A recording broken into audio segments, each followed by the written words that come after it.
Okay, welcome back. Financial performance analysis पढ़ते हैं। जैसा कि आपने मेरे साथ पहले सुना है कि परफॉर्मेंस मेजर्स जो होते हैं वो फाइनेंशियल भी हो सकते हैं और नॉन फाइनेंशियल भी हो सकते हैं, राइट?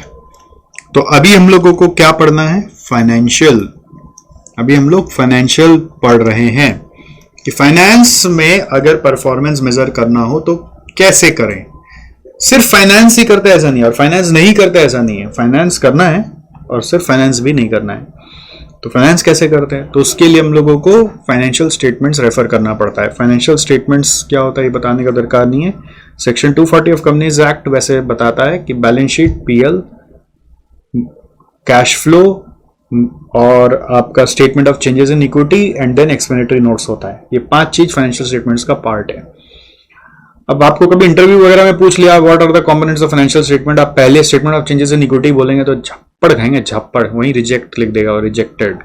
पहले बैलेंस शीट, फिर पीएल, फिर कैश फ्लो, फिर चेंजेस इन इक्विटी, फिर एक्सप्लेनेटरी नोट्स। इसी ऑर्डर में बोलना है, हमेशा याद रखना। अब ये सब क्या होता है तो बताने का दरकार नहीं, आप लोग अकाउंट्स में पढ़े हैं। एक केस स्टडी यहाँ पे दिया हुआ है जिसमें एचडीएफसी बैंक का एनुअल रिपोर्ट से फाइनेंशियल स्टेटमेंट निकाल के थोड़ा एनालिसिस बता रहा है। तो ये एग्जाम में आएगा कि नहीं आई डोंट नो, बट फिर भी एक इंटरेस्टिंग चीज है कि किसी कंपनी का स्टेटमेंट को एनालिसिस कैसे करते हैं, पढ़ते कैसे, वो देखना चाहिए। तो जैसे यहाँ पे बैलेंस शीट दिया हुआ है, बैलेंस शीट में अगर आप देखेंगे यहाँ पे 31 मार्च 15 है, फिर ये 14 है, तो ये लास्ट 2 ईयर का हमेशा बैलेंस शीट बनता है एज पर रूल्स। तो हर आपको रियल डेटा में ऐसा ही बैलेंस शीट्स मिलेगा जिससे आप कंपेयर कर सकते हैं कि क्या बढ़ा है क्या घटा है। वैसे ही पीएल भी 2 साल का आपको मिलेगा। यहाँ पे ये आप 2015 का समझ लीजिए, 2014 का है। और इसके बाद कैश फ्लो स्टेटमेंट भी 2 साल का है, ये भी मान लीजिए 15 और 14 का है। तो अब पढ़ते कैसे, देखो कैश फ्लो से ही पढ़ते हैं कि कैश फ्लो अगर आप देखेंगे तो यहाँ पर नेट कैश फ्लो जो कैश फ्रॉम ऑपरेशंस आ रहा है वो बढ़ा है, बट उसमें कुछ रुपया बैंक है ना, तो उनको तो यूज करना पड़ता है अपना लोन देने में वगैरह वगैरह में। तो रुपया लोन देने और डिपॉजिट्स में यूज हो गया तो ओवरऑल नेगेटिव चला गया। बट ऐसे बिजनेस करके जो प्रॉफिट्स का पैसा है वो पॉजिटिव हुआ है। तो ओवरऑल रुपया और मतलब रुपया लेकर इन लोगों ने बिजनेस में क्या लोन दे दिया और डिपॉजिट्स ले लिया करके ये नेट नेगेटिव में चला गया। तो ये अगर बढ़ रहा है ना तो ये बैंक के लिए अच्छा ही चीज है। प्रॉफिट भी बढ़ रहा है, वो कैश फ्लो फ्रॉम ऑपरेशन से समझ में आ रहा है, और ये बढ़ रहा है तो अच्छा है ना। ज्यादा लोन देगा तो अगला साल ज्यादा और ब्याज आएगा। और फिर ये सब रुपया आया कहाँ से वो देखना पड़ेगा। थोड़ा इन्वेस्टिंग से आया और थोड़ा आपका फाइनेंसिंग से आया। फाइनेंसिंग से रुपया जुगाड़ किया, ठीक है, लंबा चौड़ा, और वहां से मेजर रुपया लेके पब्लिक में लोन वोन बांट दिया, वो ऑपरेशंस में यूज कर लिया एक तरह से। ऐसे बैंकों का कैश फ्लोज में ये थोड़ा सा अनकॉमन पार्ट है जो आप नॉर्मली अपने कैश फ्लो स्टेटमेंट्स में यूज नहीं दिखाते हो। आप लोग नेट कैश फ्रॉम ऑपरेशन से दिखाते हो जो पीएल और वर्किंग कैपिटल एडजस्टमेंट करके बनता है। बट ये वाला जो पार्ट है ये दिखाने का बात ये है, बेसिकली आपको याद है आप लोग जब नॉर्मली कैश फ्रॉम ऑपरेशंस निकालते थे या कैश फ्रॉम ऑपरेशंस का वर्किंग करते थे तो उस समय कैसे करते थे, प्रॉफिट आफ्टर टैक्स लेकर फिर एडजस्टमेंट्स करते थे आप, उसके बाद वर्किंग कैपिटल एडजस्टमेंट करते थे तो कैश फ्रॉम ऑपरेशंस आता था। तो ये कैश फ्रॉम ऑपरेशंस तक करने का हम लोगों का हैबिट होता है। बट नया चीज क्या दिख रहा है, बैंक के खाते में लोन डिसबर्स्ड और कॉर्पोरेट डिपॉजिट्स। तो ये अब यहाँ पे ही दिखाना है, ऐसा कोई रूल नहीं है। हो सकता है ये लोन डिसबर्स और corporate deposit since balance sheet item है तो आप फाइनेंसिंग में भी एडजस्ट कर सकते थे, वो अलग चीज है। बट बैंक का जो पॉलिसीज है वो ऐसे दिखाया हुआ और ये ज्यादा बेटर पिक्चर है क्योंकि इससे हम लोग को क्लियर पता भी चल रहा है ना कि हम लोगों ने वो रुपया ऑपरेशंस में यूज कर लिया, क्या करने में, इस तरह से। तो बैंकों का कैश फ्लो देख के समझ में आया कि अच्छा ऐसे भी होता है जो हम लोग पढ़े ही नहीं कभी। तो रियल वर्ल्ड का ही बैलेंस शीट डाला हुआ है यहाँ पे। और इसके बाद ये रुपया आया कहाँ से, ये सब दिमाग लगाना पड़ता है कि रुपया थोड़ा इन्वेस्टिंग से आया, थोड़ा फाइनेंसिंग से आया, सब नेट मिलाकर नेगेटिव हो गया। तो ये नेगेटिव कहाँ से हो गया, तो फिर इसका मतलब ओपनिंग कैश जो था उसमें ये एडजस्ट होके क्लोजिंग कैश थोड़ा सा और कम हो गया। ओपनिंग में 5634 था तो क्लोजिंग में 2756 हो गया, और कम हो गया। ठीक है, अब इसमें भी आप फर्दर एक एक आइटम को पढ़ेंगे तो और अच्छा समझ में आएगा। अभी मैं एक एक आइटम में नहीं जा रहा हूं, मैं ओवरऑल एनालिसिस करना सिखा रहा हूं। अगर एग्जाम में कभी ऐसा छाप के दे दिया, कमेंट करने बोला, तो क्या कमेंट करोगे? तो कमेंट यही करेंगे कि नेट कैश फ्लो ऑपरेशंस जो है वो हम लोग का इतना नेगेटिव आ रहा है, लास्ट ईयर क्या था वो भी बता सकते हैं, और उसके लिए जो फंड आया है वो फाइनेंसिंग से पॉजिटिव आया है, इन्वेस्टिंग से पॉजिटिव आया है, उसके कारण नेट कैश फ्लो इतना नेगेटिव आया है, जो कि ओपनिंग कैश से एडजस्ट होकर क्लोजिंग कैश बना है। ऐसे आप बता सकते हैं।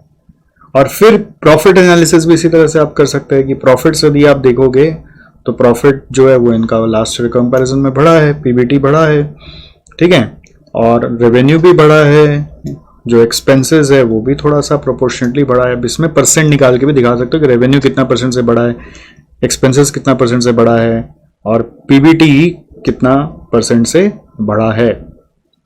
समझ गए? Is it all okay? तो उसके बारे में यहां पे पूरा लिखा हुआ है कि हम लोग कैसे एनालिसिस करते हैं, कैसे फाइनेंशियल परफॉर्मेंस को एनालिसिस करते हैं। हम लोग खाली परफॉर्मेंस देख नहीं रहे, एनालिसिस कैसे करें उसके बारे में बात हो रही है। तो यहां पर लिखा हुआ है कि नेट प्रॉफिट हम लोगों का 2015 में 5990 था, तो शायद यहाँ पे फिगर्स पूरा आया नहीं है, वो माइनस करके आता होगा, वो 5990 होगा, which increased from 5540 in year 2014, तो पिछले के मुकाबले बढ़ गया है। दस net profit shows an increase of इतना परसेंट। पहले इंक्रीज बताते हैं फिर परसेंट बताते हैं, ऐसे एनालिसिस होता है। एनालिसिस करने का तरीका समझो कि पहले इंक्रीज बताएंगे फिर परसेंट बताएंगे। ठीक है, बैलेंस शीट में क्या दिख रहा है?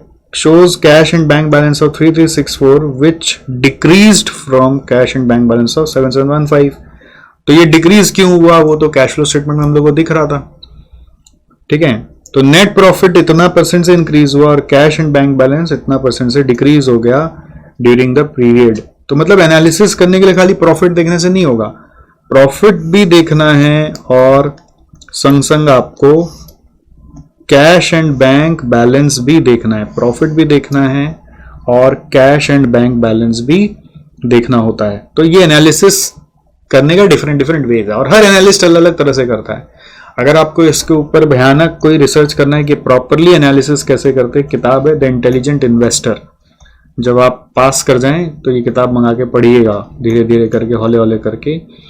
ठीक है, ये जो वैरन बुफे हैं उनके गुरु का लिखा हुआ किताब है, समझ गए? तो it is very popular book in investment world which talks about how to study the balance sheets. Alright, तो बैलेंस शीट कैसे स्टडी करते हैं, this you will get to know from here. Now next after this क्या बोला है? Cash flow के बारे में बोला है। फिर कैश फ्लो के बारे में हम लोगों ने ऑलरेडी देख ही लिया। ठीक है, तो आपको समझ में आया कैसे एनालिसिस करना है, कैसे पढ़ना है। ये एग्जाम में आएगा कितना वो मैं नहीं पता, बट अगर आ गया तो कैसे लिखना है कि हम लोगों को इनकम कितना से बढ़ता हुआ दिख रहा है, ठीक है, फिर कितना परसेंट से बढ़ता हुआ दिख रहा है, और कैश फ्लो का जब एनालिसिस आएगा तो कहां से नेगेटिव कैश फ्लो मैनेज हो रहा है वो भी बताएंगे, और उसका भी प्रीवियस ईयर के कंपैरिजन में क्या इफेक्ट आ रहा है वो भी बता देंगे। तो ये आपको एक आइडिया लग गया। ऑलराइट, अब इसके बाद हम लोग फर्दर आगे बढ़ते हैं कि परफॉर्मेंस जब फाइनेंस का देख रहे हैं तो कैसे एनालिसिस करें। Totally depends on the needs of the users. इसलिए मैंने क्या बोला, डिफरेंट एनालिस्ट डिफरेंट तरीके से परफॉर्मेंस एनालिसिस करेंगे as regards financial statements are concern. तो अगर कोई इन्वेस्टर है तो वो अलग तरह से सोचेगा, अगर कोई गवर्नमेंट है तो वो देखेगा कितना साइफनिंग किया हुआ है, कितना पैसा यहाँ पे इधर उधर घुमा के हमारा टैक्स अवॉइड कर रहा है। अगर कोई वेंडर है तो वो ये देखेगा कि ये लोग अपना लायबिलिटीज को ठीक से पेमेंट करता है कि नहीं। कोई बैंक है जो लेंडर है, मनी लेंडर, तो वो कैसे देखेगा कि ये लोग डेट जो लेता है उसको सर्विस कर पाता है कि नहीं। तो सबका अपना अपना एंगल होगा। जो इंटरनल मैनेजमेंट है, मान लो अगर कोई सीनियर मैनेजमेंट है, उसको भी अगर देखना है तो वो ये देखेगा कि कंपनी का फाइनेंशियल स्ट्रेंथ्स और वीकनेस क्या है, जिससे कि वो प्रॉपर स्ट्रेटजी बना सके। ये मैनेजर्स देखेगा, ठीक है, बट हर कोई अलग अलग तरीके से इसको यूज कर सकता है। अगर हम स्ट्रेटेजिक गोल्स के बारे में बात करें तो मैनेजर्स के एंगल से ही बात करेंगे, तो मैनेजर्स अपना इस तरह से देखेंगे, ठीक है। ऐसा नहीं कि एक इन्वेस्टर को देखना है, कंपनी का मैनेजमेंट को भी ये सब चीज देखना पड़ता है। अब इसका टूल्स एंड टेक्निक्स क्या है, what are the tools and techniques of doing such analysis. मतलब अभी तो आपने ये किया, ये को टूल इसमें इनडायरेक्टली एक यूज था, बट कोई परफेक्टली स्पेसिफिक मेंशन करके कोई टूल यूज नहीं किया, बट इनडायरेक्टली यहाँ पे एक टूल था। बट प्रॉपर टूल्स की बात करें तो क्या क्या तरीका है एनालिसिस करने का। जैसे अगर आप यहाँ पर टूल्स एंड टेक्निक्स को लेकर सोचेंगे तो एक दिख रहा है हम लोगों को कंपैरेटिव स्टेटमेंट, और दूसरा है ट्रेंड एनालिसिस। ये दोनों एक साथ दिया हुआ है। अब ये अगर आप इंटर में मैनेजमेंट अकाउंटिंग पढ़ के आए तो आपको ये सब आता होगा। कंपैरेटिव स्टेटमेंट क्या होता है, कंपैरेटिव स्टेटमेंट को हम लोग हॉरिजॉन्टल एनालिसिस भी बुलाते हैं। क्या बुलाते हैं, हॉरिजॉन्टल एनालिसिस। जैसे अभी जो अपने कर रहे थे 2014-15 का comparison, that was comparative statement. जो बैलेंस शीट पीएल वगैरह बनते हैं वो कंपैरेटिव स्टेटमेंट्स बनते हैं, बेसिकली 2 साल का कंपेयर कर पाए इजीली, इसलिए वो कंपैरेटिव स्टेटमेंट बनाया जाता है। इसको हॉरिजॉन्टल एनालिसिस भी बुलाते हैं, ठीक है। इसमें बेसिकली क्या होता है, 2 इयर्स का कंपैरिजन होता है, 2 साल का कंपैरिजन करते हैं हम लोग। फिर होता है ट्रेंड एनालिसिस। ट्रेंड एनालिसिस इसी का एक्सटेंशन है, ठीक है। इसमें फर्क क्या है, बस ये भी हॉरिजॉन्टल ही है, ठीक है, बट इसमें मल्टी ईयर्स का एनालिसिस करते हैं, मोर देन 2 इयर्स, ठीक है। मल्टी ईयर्स यानी मोर देन 2 इयर्स का एनालिसिस, 3 साल 5 साल, तो लंबे पीरियड का जब एनालिसिस करते हैं वो ट्रेंड बन जाता है।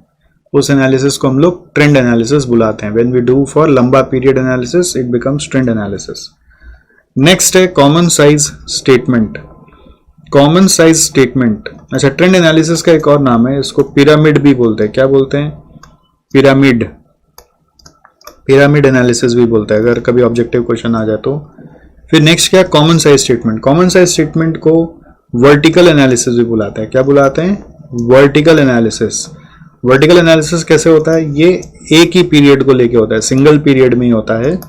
और सिंगल पीरियड में जैसे अगर आप मान लो यहाँ पे करेंगे, फॉर एग्जांपल किसी में भी कर सकते हैं, पीएल, कैश फ्लो या फिर बैलेंस शीट, किसी में भी कर सकते हैं। तो आपको कोई एक पर्टिकुलर आइटम को 100% मानना होगा और बाकी सबको उसी का परसेंट बनाना पड़ेगा। जैसे मान लो मैं 2015 को लेके किया तो 2015 में ये बन जाएगा 100%, और इसको डिवाइड बाई ये, इसको डिवाइड बाई ये, इसको डिवाइड बाई ये, इसको डिवाइड बाई ये कर करके सबका परसेंटेजेस आएगा। Percent percent percent percent percent percent percent percent, इस तरह से सबका परसेंट आएगा, इस तरह से सबका परसेंट आएगा। Is it okay? इस तरह से सबका परसेंट आएगा। ऑलराइट, तो उससे समझ में आता है कि पीएल के अंदर क्या हो रहा है। ऐसे बैलेंस शीट में आप टोटल एसेट्स को 100 मान सकते हो या टोटल लायबिलिटीज को 100 मान लो, एक ही बात है, और बाकी सब आइटम को उसका परसेंट बनाओ। तो इससे पता चलेगा हम लोगों को कि पीएल के अंदर हम लोगों का क्या हो रहा है, बैलेंस शीट के अंदर क्या हो रहा है। That is in common size statement, single period analysis. अब आप सिंगल पीरियड के साथ चाहो तो common size statement can be compared with previous years common size statement, तो समझ में आएगा। जैसे लास्ट ईयर हमारा जीपी बाई सेल्स क्या था और इस साल जीपी बाई सेल्स क्या है, compared with previous year values, तो परसेंट को प्रीवियस ईयर से कंपेयर भी कर सकते हैं। कॉमन साइज के बाद देखो थर्ड क्या बोला यहाँ पे, कैश फ्लो एनालिसिस। तो कैश फ्लो अभी ऑलरेडी मैं पढ़ के आपको दिखाया, कैश फ्लो बनाओ उसमें, और उसमें देखो कि कहाँ से नेगेटिव कैश फ्लो मैनेज हो रहा है, कहाँ से रुपया आ रहा है, कहाँ जा रहा है।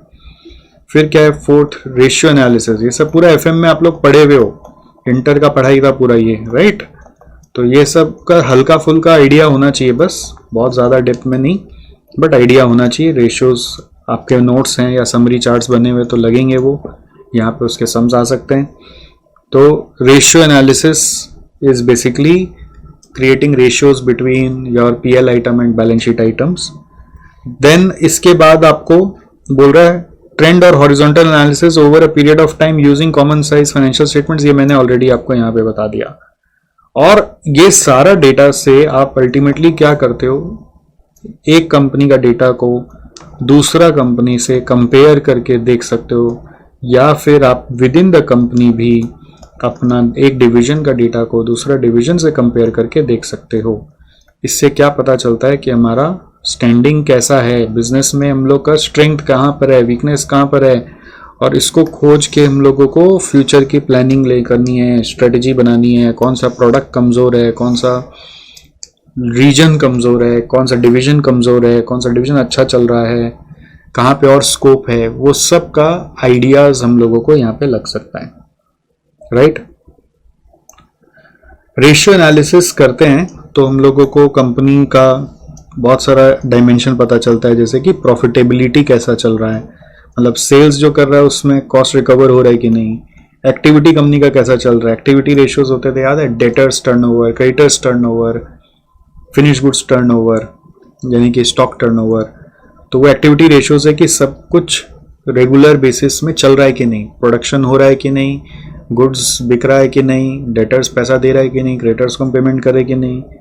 फिर लिक्विडिटी रेशियो होता है, liquidity ratio normally for short term liquidity, current ratio से, लिक्विड रेशियो से देखते थे। फिर सॉल्वेंसी रेशियो होता है, वो लॉन्ग टर्म को इंडिकेट कर रहा है कि लॉन्ग टर्म में आप डेट रेशियो या इक्विटी रेशियो या प्रोपर्टी रेशियो कैसा मेंटेन कर रहे हैं।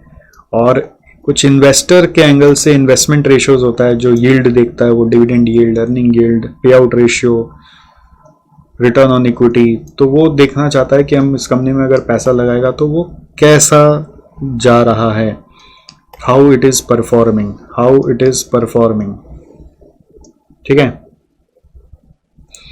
सो I hope you have understood this. And ये सब आप लोग का इंटरमीडिएट का ही पोर्शंस था, तो वही यहाँ पे घूम फिर के आया है, और यही चीज को बस बताते बताते यहाँ पर सारा डिस्कशन प्रिंट किया हुआ है। तो मैंने उसको शॉर्ट में ऐसे चार्ट फॉर्मेट में आपको बता दिया, और यही सब यहाँ पे लिखा हुआ है, तुम लोग बहुत ज़्यादा घुसेंगे नहीं। कैश फ्लो में दो तरह का कैश फ्लो एनालिसिस बताया हुआ है, एक FCFF और एक FCFE, free cash flow for the firm and free cash flow for the equity. तो ये दो मैं अभी डिस्कस नहीं करूंगा, ये हमारा BV में होगा, ठीक है, BV में डिस्कस करेंगे, बिजनेस वैल्यूएशन पार्ट में, क्योंकि वहाँ पे इसके ऊपर बहुत इन डेप्थ डिस्कशन होने वाला है। तो ये यहाँ पर उसका कुछ डिस्कशंस है, उसका कुछ एग्जांपल्स है जो मैं यहाँ पे नहीं कराऊंगा, ये आपको BV में करना है, ठीक है। बिजनेस वैल्यूएशन में एक चैप्टर है इसके ऊपर अलग से पूरा डेडिकेटेड, तो उसी पे करेंगे। बहुत इजी है, एग्जांपल भी अगर आपको कॉन्सेप्ट वहाँ सिखा दिया तो ये सब बहुत इजीली हो जाएगा। और रेशियो एनालिसिस का मैंने आपको बता ही दिया। तो बेसिकली अभी हम क्या करेंगे, यहाँ पर जितना भी हम लोगों ने यहाँ पे सीखा उसके हिसाब से हम लोग इसका थोड़ा जो क्वेश्चंस है वो करना चाहते हैं। इसका थोड़ा बहुत क्वेश्चंस है जो भी हम करना चाहते हैं, जो एग्जाम में भी आया हुआ है और जो आपके मैट के लास्ट में दिया हुआ है, इस चैप्टर के लास्ट में दिया हुआ है, तो उसको अभी हम करना चाहेंगे। Except this two, because this will come in your business valuation subject. Alright, चलिए तो क्वेश्चन कहाँ से करेंगे बताते हैं आपको। क्वेश्चन के लिए हम लोगों का अलग से आपको नोट्स मिलेगा, उस नोट से आपको करना है। क्वेश्चन है वैसे यही का, और इसके अलावा क्वेश्चन हमने जो भी आपके पास्ट एग्जाम वगैरह में भी आए वो सब भी अभी ले लिए, तो वो क्वेश्चन का अलग से नोट्स मिलेगा, वहां से क्वेश्चन करना है। SPM ज़्यादा थ्योरी है ना, तो थ्योरी हम चाहते हैं इंस्टीट्यूट मैट से आप पढ़ें, जिससे कि आपको उसका ग्रिप मिले, वर्ड्स सही मिल जाए, जिससे आपका प्रिपरेशन में एक अच्छा फ्लेवर आए। बट ध्यान रखें जो क्वेश्चंस है वो आपको कोई जरूरी नहीं इंस्टीट्यूट मैट से ही एग्जाम में पूछेगा, वो कहीं और से भी लाके क्वेश्चन पूछ सकता है, बट एटलीस्ट हम लोग इंस्टीट्यूट मैट और पास पेपर्स और मॉडल पेपर में जो है उतना तो मिनिमम करें, ठीक है। तो वो जो नोट्स आपको हम दिए हैं उसको आप खोल लीजिए और क्वेश्चन के लिए भी रेडी होइए। Okay, so here is your notes which we are going to provide you for every chapter. all right, तो इसमें थ्योरी वाला भी एक बार छोड़ के मैं प्रैक्टिकल वाला आपको समझा रहा हूं। प्रैक्टिकल में अगर आप ध्यान दोगे तो देयर आर सम क्वेश्चंस, जैसे कि ये क्वेश्चन है कैश फ्लो स्टेटमेंट इसमें बनाना है। तो कैश फ्लो आपको बनाना नॉर्मली तो आता ही है, तो आपको ट्राई करना चाहिए कि आपका अभी तक का जो बुद्धि है उससे कैश फ्लो आप बना पाते हो कि नहीं। वीडियो को रोक के अपने आप बनाना सीखो, तो it is going to help you lot. और ऐसे छापोगे तो क्या है, काम बनेगा बट मजा नहीं आएगा। छापोगे तो बस ठीक है हो जाएगा बट मजा नहीं आएगा। आपको वीडियो रोक के अपने से ट्राई करना चाहिए और मेरे हिसाब से आप आराम से कर पाओगे। नहीं कर पाए तो कहाँ अटकते हो, एक नया लर्निंग होगा। अटकना यहाँ पर कोई क्राइम है ही नहीं, बस आपका लड़ाई एक ही है कि भाई साहब टाइम नहीं है, टाइम नहीं है। तो भैया मोदी जी से ज़्यादा बिजी आप हैं, आप तो पूरा देश चला रहे हैं, टाइम है नहीं आपके पास। और आप पढ़ना भी चाहते हैं, आप डिग्री भी लेना चाहते हैं, ज़िंदगी भी बदलना चाहते हैं, तो वो कैसे होगा भाई, ये बताओ। टाइम तो निकालना पड़ेगा आपको। तो मैं अभी अज्यूम कर रहा हूँ कि आपने इसको अपने से ट्राई किया और अब आप क्रॉस चेक करना चाहते हैं, क्योंकि इसका सॉल्यूशन यहाँ पे दिया हुआ नहीं है, तो क्रॉस चेक करवा देता हूँ आपको। तो पहला क्वेश्चन है यहाँ पे, explain the changes in cash. तो जब वो कैश फ्लो बनेगा तभी हम चेंजेस एक्सप्लेन कर पाएंगे। दूसरा है changes in net working capital. तो यहाँ पर इनकम स्टेटमेंट दिया हुआ है और नीचे देखिए बैलेंस शीट दिया हुआ है, बैलेंस शीट दिया हुआ है।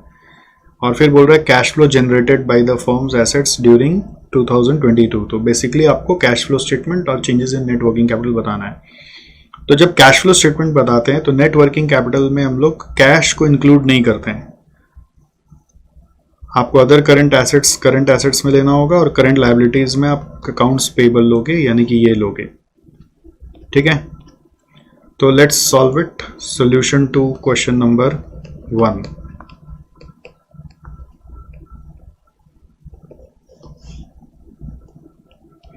सो इसमें चेंजेस इन वर्किंग कैपिटल जब पूछा है तो since cash flow is required, इसलिए एक्सक्लूडिंग कैश लेना है, ध्यान रखना। कैश एंड बैंक को एक्सक्लूड करके लेते हैं। अब आप बोलेंगे अरे ये तो हमको पता ही नहीं था, तो यही तो सीखना था ना। तो वर्किंग कैपिटल कैसे निकालते हैं हम लोग, 2 साल का यहाँ पे दिया हुआ है, 2021-2022। करंट एसेट्स 185-170 और करंट लायबिलिटीज में एक ही अकाउंट्स पेबल 140 और 125। सो वर्किंग कैपिटल आ रहा है 45। So changes in working capital nil आ रहा है, there is no change. Changes in working capital क्या है, कुछ भी नहीं है, नील है, देयर इज नो चेंज। अब सेकेंड पार्ट क्या करना है अपने को, कैश फ्लो स्टेटमेंट बनाना है। तो कैश फ्लो स्टेटमेंट के लिए हम लोगों का 3 पार्ट होता है, कैश फ्रॉम ऑपरेटिंग एक्टिविटीज,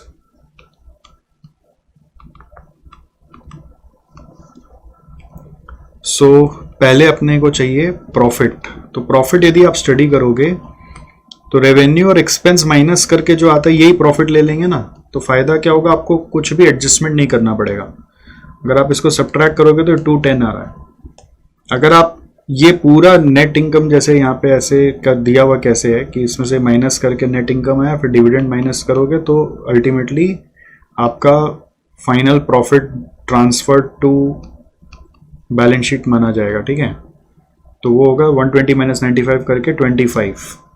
तो बैलेंस शीट में दिखना चाहिए। बैलेंस शीट में अगर आप देखोगे तो यहाँ पर शेयर होल्डर्स इक्विटी दिया हुआ है, इसका मतलब this is equity share capital plus this profits earned. It is not just the capital, capital होता तो शेयर कैपिटल लिखा होता, इक्विटी लिखा है मतलब it is suppose to include your reserves. तो ये भी एक चीज सोच में नहीं आता है, शेयर होल्डर्स इक्विटी को आप शेयर कैपिटल सोच के सम कर रहे होते हो। ठीक है, ये अपने से ट्राई करने से पता चलता है कि मेरे में क्या क्या कमियां हैं। अगर आप सीधा सुनते रहते हो और छापते रहते हो तो पता नहीं चलता कि मेरे में कमियां क्या क्या है। तो यहाँ पे गड़बड़ हो सकता था। तो कैश फ्लो स्टार्ट करने के लिए आप 25 से स्टार्ट करोगे तो सब आइटम को ऐड बैक करके 210 पे ही पहुंचना पड़ेगा। तो प्रॉफिट फ्रॉम ऑपरेशंस अगर हमको सीधा सीधा मिल जा रहा है which is equal to sales minus operating expense excluding depreciations, या you can say sales minus cash operating expense, तो हम लोग को डेप्रिसिएशन भी एडजस्ट करने का दरकार नहीं है। 210 होगा, फिर ऐड लेस अपने करते थे वो वर्किंग कैपिटल एडजस्टमेंट का। अगर डिक्रीज इन करंट एसेट्स हो रहा है तो ऐड करो, इंक्रीज इन करंट एसेट्स हो रहा है तो लेस करो, याद आ रहा है, इंक्रीज इन करंट लायबिलिटी हो रहा है तो ऐड करो। तो उसका शॉर्टकट क्या हो सकता है, जैसे चेंजेस इन वर्किंग कैपिटल में आपको मैं शॉर्टकट अगर बोलूँ तो decrease in working capital add करते हैं और इंक्रीज इन वर्किंग कैपिटल हम लोग लेस करते हैं, अगर हम लोग नेट बेसिस में कर लेते हो, ये शॉर्टकट है।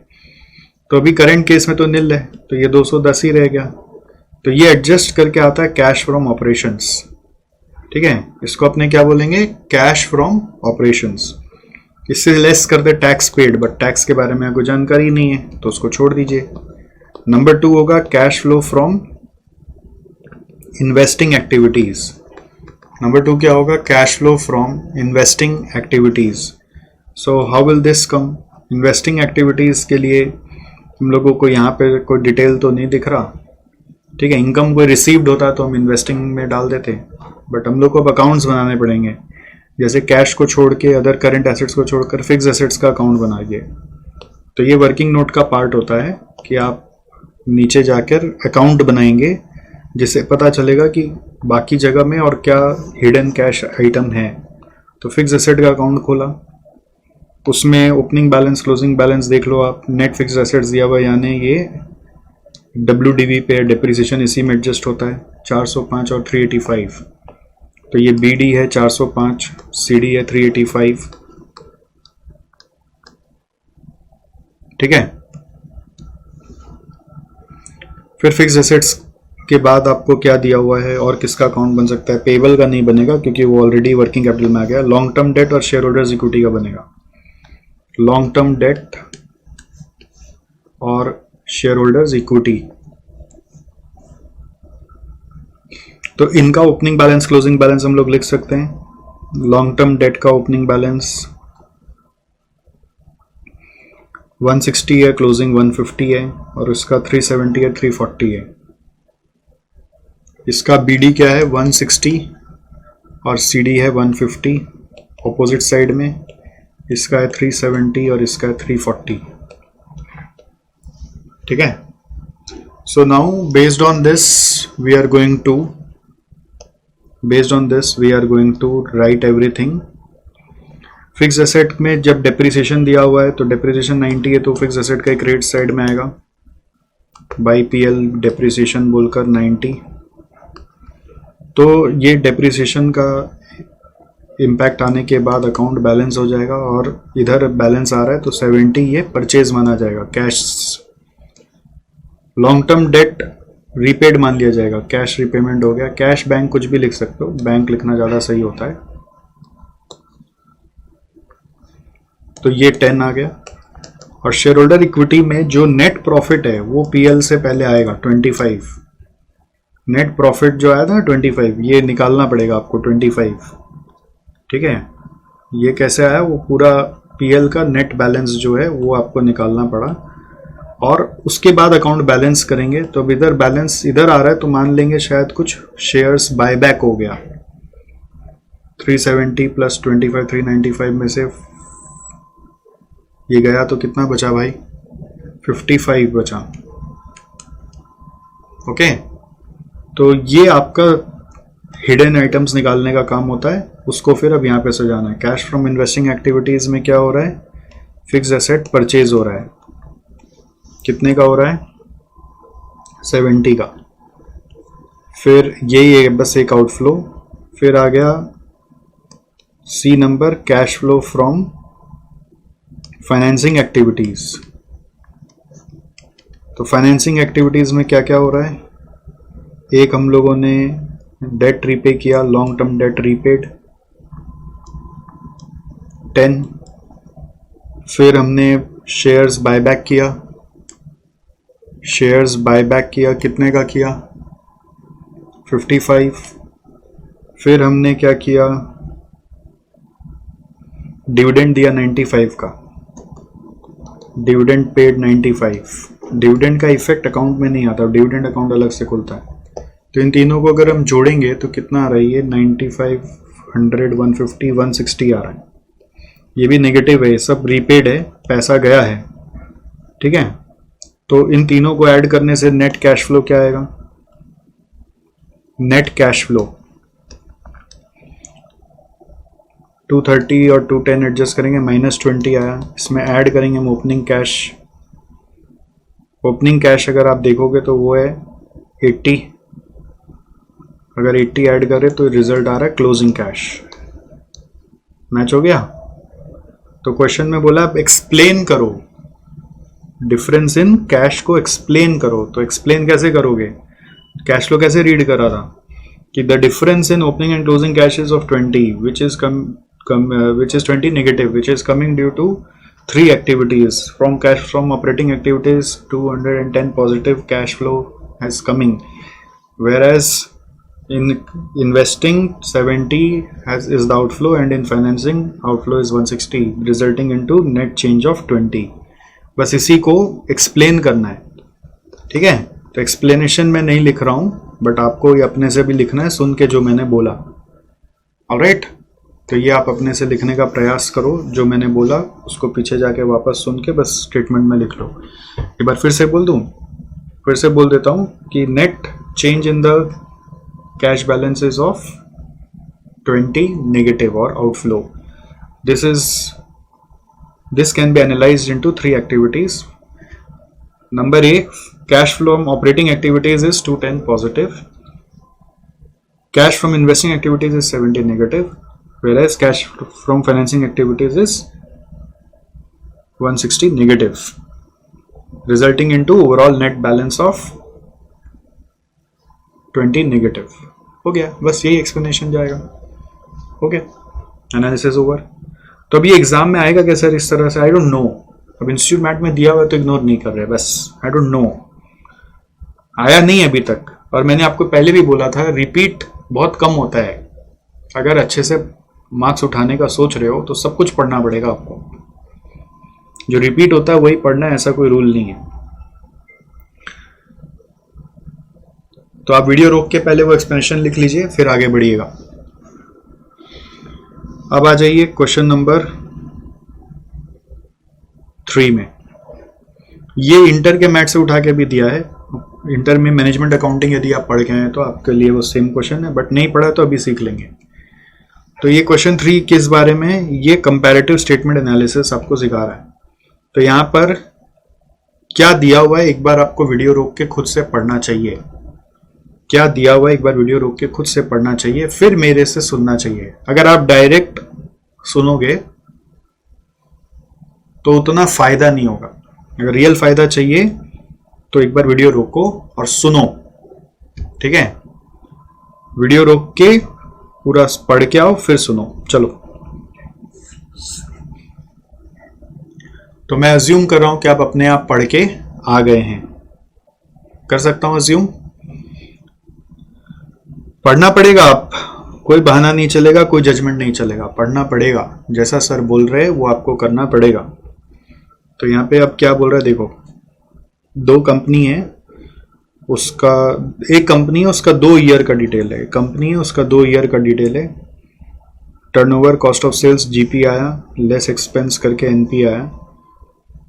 Mister X owner is happy that net profit is maintain at same percentage. तो नेट प्रॉफिट परसेंट अगर आप निकालोगे तो सेल्स से निकलता है। यहाँ पे भी 10% है, यहाँ पे भी 10% है। तो उसको यही खुशी है कि हम लोग सेम परसेंट प्रॉफिट कमा लिया। But is brother Mr Y who is currently doing his MBA from a reputed institute would like to look into the numbers. तो एमबीए भाई साहब आके सोच रहे हैं कि देखे तो सही क्या है। What do you think would be the analysis to be made by Mr Y regarding the numbers. तो वो क्या और एनालिसिस कर सकता है। तो यहाँ पर एनालिसिस में एक कॉमन साइज स्टेटमेंट बन सकता है कि इंडिविजुअली अगर ये 100 है तो ये कितना परसेंट, आप उसके हिसाब से निकाल सकते हो। इसको इसका परसेंट, इसको इसका परसेंट, इसको इसका परसेंट। और ऐसे यहाँ पे भी देख सकते हो 100 है तो ये कितना हो रहा है, ये कितना, सब सेल्स के हिसाब से कितना कितना आ रहा है, वो देख के उस परसेंट को कंपेयर कर सकते हो। You are required to show the calculation which is recommended to give an insight into the profitability as suggested by Mr Y. Do you think that the views of Mr X is factually correct based on the due reconciliation. यहाँ पे और details लिख सकता था कि mister Y कैसे analysis करना चाहता है, बट वो सब नहीं लिखा हुआ है। इतना ही डिटेल्स लिखा हुआ और आपको बोल रहा है बताओ क्या होना चाहिए। तो हम लोग यहाँ पर यही समझ पा रहे हैं कि हम फर्दर ऐसे एनालिसिस कर सकते हैं कि अगर ईयर 1 में ये 100 होगा, 100% होगा सेल्स, तो if I convert 42,000 as a percent of sales तो इट इज कमिंग 42,000 बाई 70 से 60%। तो जीपी आ गया 40%। फिर फर्दर 21,000 बाई 70,000 कर रहे तो ये आ रहा है 30%। तो नेट प्रॉफिट आ रहा है 10%। इसके बाद ईयर 2 में जाएंगे तो ये 100% है, ये है 55% और ये है 45%, ये है 35% और ये है 10%। ठीक है, कैसे आया ये 100 माना, 55/1,00,000, 45/1,00,000, 35/1,00,000 करके आया। तो इसको हम लोग बोलते हैं कॉमन साइज स्टेटमेंट। क्या बोलते हैं? Common size statement. बट ये हम लोग 2 साल का निकाले हैं। कॉमन साइज स्टेटमेंट कितने साल का निकाले हम लोग यहाँ पे कॉमन साइज स्टेटमेंट 2 साल का निकाले हैं। अब ये 2 साल का जो कॉमन साइज स्टेटमेंट निकाले, इससे कुछ एनालिसिस कर सकते हैं। कैसा कि यहाँ पर अगर हम लोग देखें तो कॉस्ट ऑफ सेल्स हम लोग का घटा है 5% से, तो ये इसके कारण जीपी हम लोगों का 5% से बढ़ गया है। और बट वो मेकअप हो गया एक्सपेंसेस में, एक्सपेंसेस बढ़ गया 5% से, तो हम लोगों का प्रॉफिट जो है वो सेम रह गया। ये एनालिसिस हम लोग लिख सकते हैं कि because of decrease in cost of sales by 5%, GP has increased by 5%, whereas due to increase of expense of 5%, the net profit has remained same. ठीक है, अब फर्दर आप कंपैरेटिव एनालिसिस भी कर सकते हो। तो कॉमन साइज हो गया, आप कंपैरेटिव एनालिसिस भी कर सकते हो। कंपैरेटिव एनालिसिस क्या करोगे कि दिस बाय दिस करके, कि सेल्स हम लोगों का 70,000 से 1,00,000 हो गया, तो कितना परसेंट बढ़ गया आप कैलकुलेट करो। अगर सेल्स 70,000 से 1,00,000 हो गया तो कितना परसेंट से बढ़ गया? तो 1,00,000 माइनस 70,000 डिवाइडेड बाई 70,000 करके आ रहा है 42.85%। सेल्स जो है वो 42.85% से बढ़ गया। तो कॉस्ट ऑफ सेल्स हम लोगों का कितना परसेंट से बढ़ गया? 42 माइनस 55/42, 30.95 से बढ़ा। ऐसे कंपैरेटिव स्टेटमेंट देखा जा सकता है। ठीक है, तो जीपी कितना परसेंट से बढ़ा? 28 और 45 का डिफरेंस 17/28, इट इज 60% से जीपी बढ़ गया, 60.71% से जीपी बढ़ गया। और एक्सपेंसेस कितना परसेंट से बढ़ा? 14/21 करके आ रहा है, 66.67% से एक्सपेंसेस बढ़ गया। ठीक है, और नेट प्रॉफिट कितना परसेंट से बढ़ा? 3/7 करके आ रहा है, नेट प्रॉफिट 42.8586%। अब इसको बस राइटिंग पैटर्न में कन्वर्ट करना है। देखो आंसर कैसे लिखना है उसका एक सिस्टम होता है। क्वेश्चन पढ़ोगे और फिर आंसर लिखोगे। क्वेश्चन क्या बोल रहा है? What do you think would be the analysis to be made by Mr. Y regarding the numbers? तो मिस्टर वाई क्या एनालिसिस कर सकता है? मेरे हिसाब से कॉमन साइज स्टेटमेंट एनालिसिस कर सकता है और कंपैरेटिव स्टेटमेंट एनालिसिस कर सकता है। बस ये 2 एनालिसिस कर सकता है। ट्रेंड एनालिसिस वो नहीं कर सकता क्योंकि यहाँ पे 2 ही साल का डिटेल दिया हुआ है। तो what analysis he can do? Common size statement, comparative statement और एक trend analysis. He can do 3 kind of analysis: common size statement, comparative statement and trend analysis. Got it? तो उसके बाद क्या बोला है? You are to show calculations which is recommended to give an insight about the profitability suggested by Mr Y. तो उसका calculation दिखाना है। तो कॉमन साइज स्टेटमेंट का ये वर्किंग नोट 1 दिखा दोगे और फिर उसके बाद इसका कमेंट्स लिखोगे। इसका दिखाने के बाद ये कमेंट्स लिखोगे, या वर्किंग नोट 1 नहीं बोलकर आप नॉर्मल बस कॉमन साइज स्टेटमेंट लिखोगे और उसका कमेंट्स लिखोगे।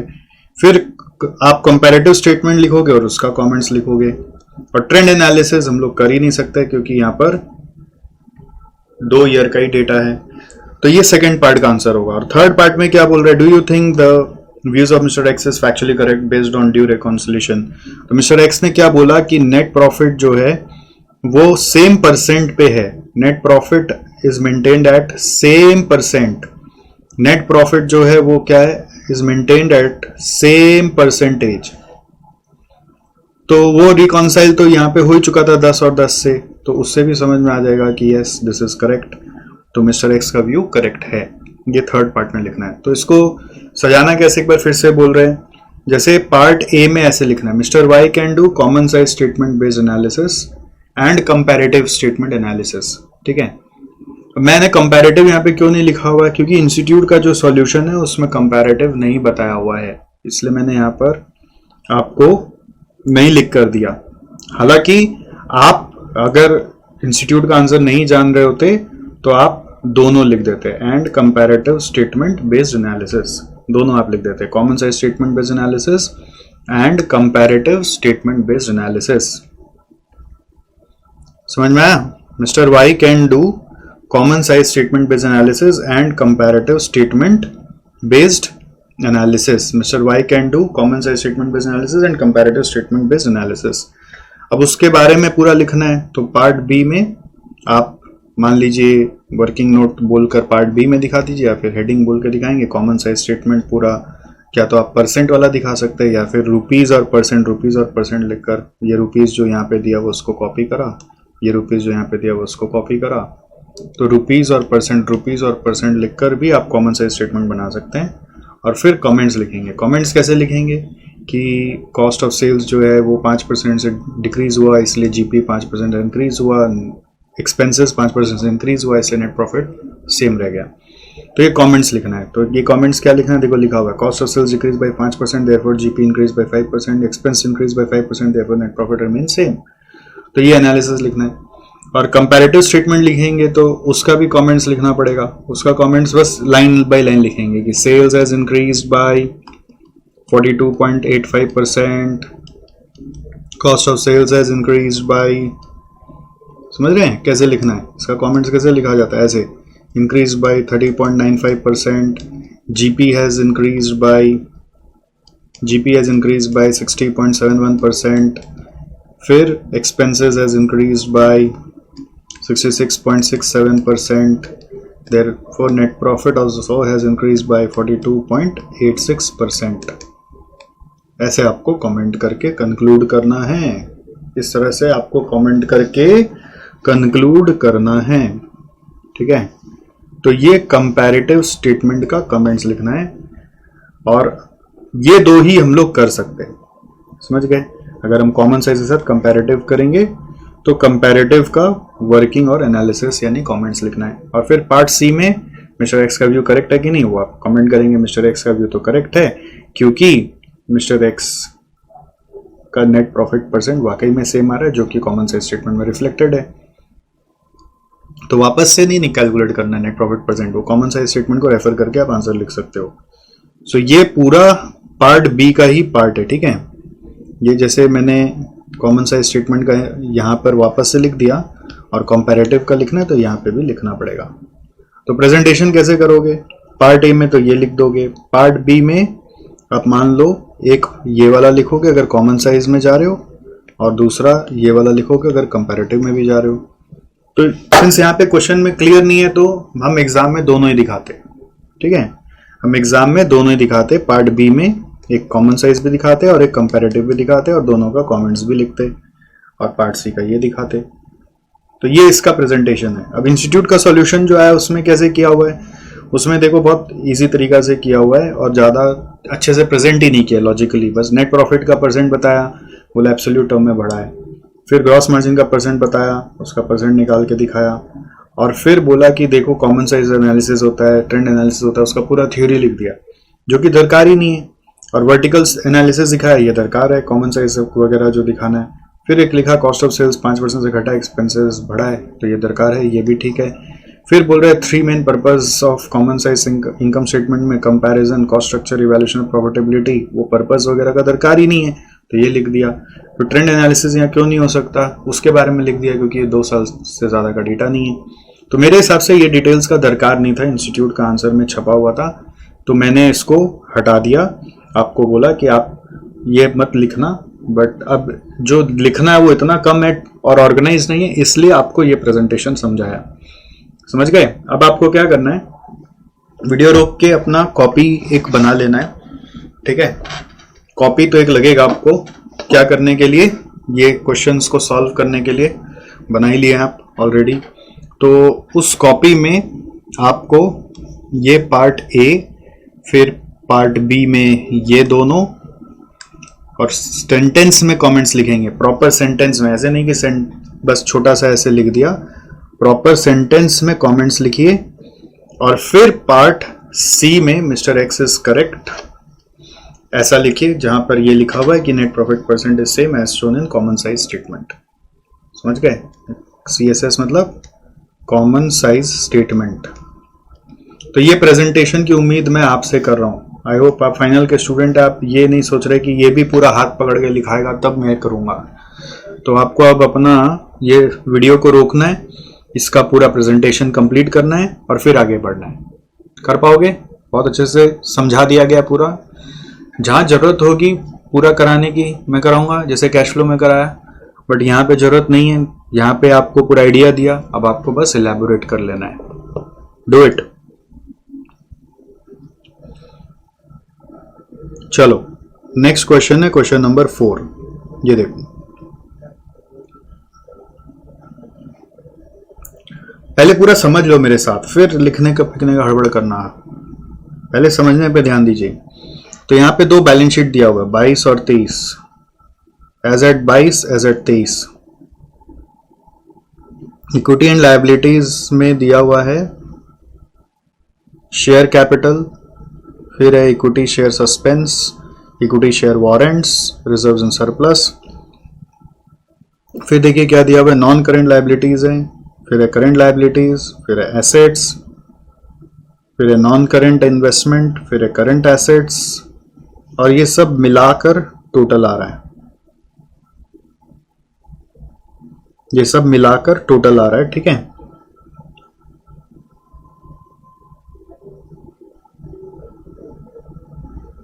$58,676,74,919 लायबिलिटी साइड का टोटल है। फिर क्या बोल रहा है, how would you prepare common size statement of common size balance sheet of Maras limited and interpret your observations. तो कैसे बनता है बैलेंस शीट का कॉमन साइज? वो बनता है जब आप इसको 100 मान लोगे और बाकी सबको इस टोटल का परसेंट बनाओगे। इधर में इसको 100 मानोगे और बाकी सबको इसका परसेंट बनाओगे, फिर इसको 100 बनाओगे, फिर इसको 100 बनाओगे और बाकी सबको इससे डिवाइड कर करके इसका परसेंट निकालोगे, इसको इससे डिवाइड करके इसका परसेंट निकालोगे। Like this it will move on. समझ में आया आपको? It will move on like this.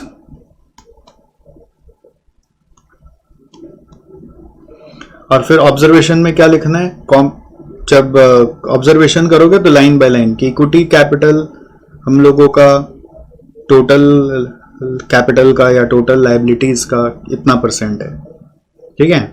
और आप उसको प्रीवियस से नेक्स्ट ईयर से कंपेयर भी कर सकते हो। जैसे ये 22 है, ये 23 है, तो नेक्स्ट ईयर में वो अमाउंट इतना बढ़ गया है, वो परसेंट इतना बढ़ गया है। तो कैसे करना है, देखो पहले कैलकुलेशन किया हुआ है यहाँ पे, बहुत ईजी वाला, इसमें तो कोई सोचने का दरकार नहीं है कि टोटल को 100 बनाया गया, देखो, और फिर सबको उस टोटल से डिवाइड करके एक परसेंट निकाला गया है। ऐसे सबको डिवाइड करके परसेंट निकाला गया है। उसके बाद क्या करना है, उसके बाद हम लोगों को इंटरप्रिटेशन लिखना है। तो इंटरप्रिटेशन में कैसे लिखना है, आपको जैसे यहां पे बोलना है, एक एक आइटम का बोलना पड़ेगा। Equity share capital has decreased from 1.187 to 0.97. Share suspense has decreased from 0.051 to 0. Share warrants have increased from 0 to 1.123. Reserves has decreased from 53.27 to 52.265. Secured loan has decreased from 8.154 to 4.405. Sir कितना decimal तक लेना चाहिए? Normally तो 2 ही तक लेते हैं, यहाँ पे 3 दिया हुआ है, तो 3 डेसिमल्स लिया हुआ है तो आप 3 ही लेके चल लो, but 2 is enough normally. Checker लोग का ना हमको थोड़ा सा डर लगता है, लोग का ना कोई भरोसा नहीं, बदमाशी है उनका और कोई बात नहीं है। तो ये 3 डेसिमल तक लेके किया हुआ, ये भी ध्यान देना। फिर फिक्स एसेट का बोलेंगे ऐसे ही, कैपिटल WAP का बोलेंगे ऐसे, एक एक आइटम का आपको लाइन बाय लाइन कमेंट लिखना पड़ेगा। देखो यहाँ पे कैसे लिखा हुआ था, proportion of unsecured loan has increase from 15.56 to 19.94, है ना 15। अब यहाँ पे देखो नीचे जाके बेटा 2 डेसिमल पे चला गया, सही है। फिर the proportion of secured loan to advance to balance sheet has fallen from 8.15, ठीक है, 8.15 to 4.405। समझ में आया?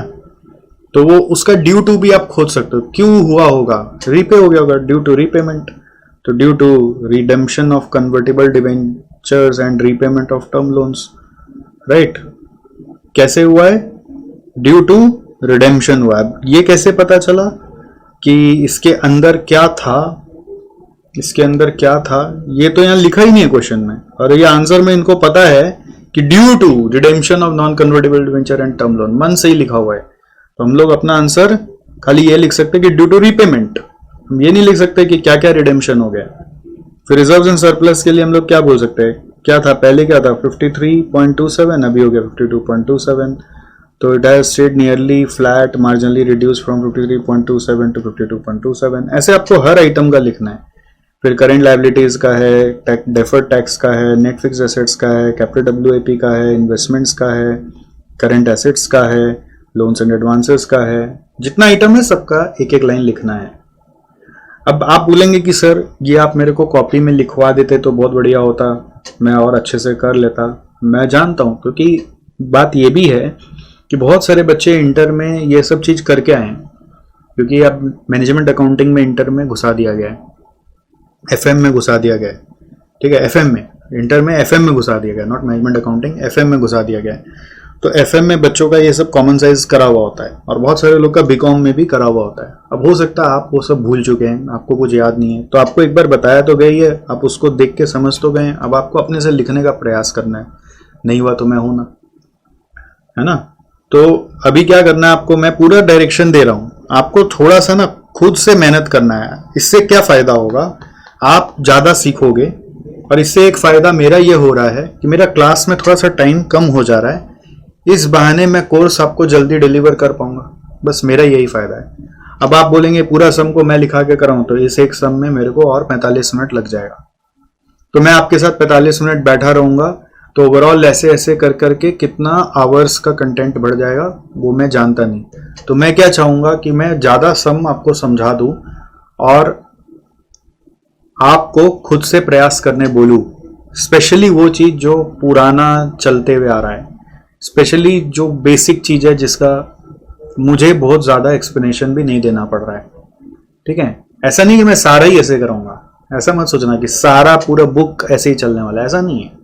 कुछ कुछ सम्स इतना आप मेरे को अगर भरोसा करके ढील दोगे, रिलैक्सेशन दोगे, तो I would be able to give you the content in your expected time, और else I will have to sit with you to solve this sum fully. आपको क्या लगेगा कि चलो हाँ मेरा तो हो गया वीडियो के साथ साथ, बट लास्ट में बोलोगे अरे कब तक वीडियो चल रहा है, कितना वीडियो चल रहा है। Try to understand my point. तो what you have to do now is, मैं वापस प्रेजेंटेशन आपको समझा रहा हूं कि कॉपी में क्या करोगे, कॉमन साइज स्टेटमेंट बनाओगे, और कैसे बनाओगे, पूरा बैलेंस शीट को कॉपी करोगे। 2 साल है यहाँ पर, अगर आपको दिख रहा है विच इज 22 और 23, तो 31 मार्च 22, 31 मार्च 23 आप ऐसे कॉलम्स बनाओगे। इसमें रुपीज और परसेंटेज लोगे, रुपीज और परसेंटेज लोगे 31 मार्च 22 और 31 मार्च 23 का। फिर जो पूरा बैलेंस शीट दिया हुआ है यहाँ पे इक्विटी एंड लायबिलिटीज से स्टार्ट करते हुए, वो पूरा आप यहाँ पे डाल दोगे।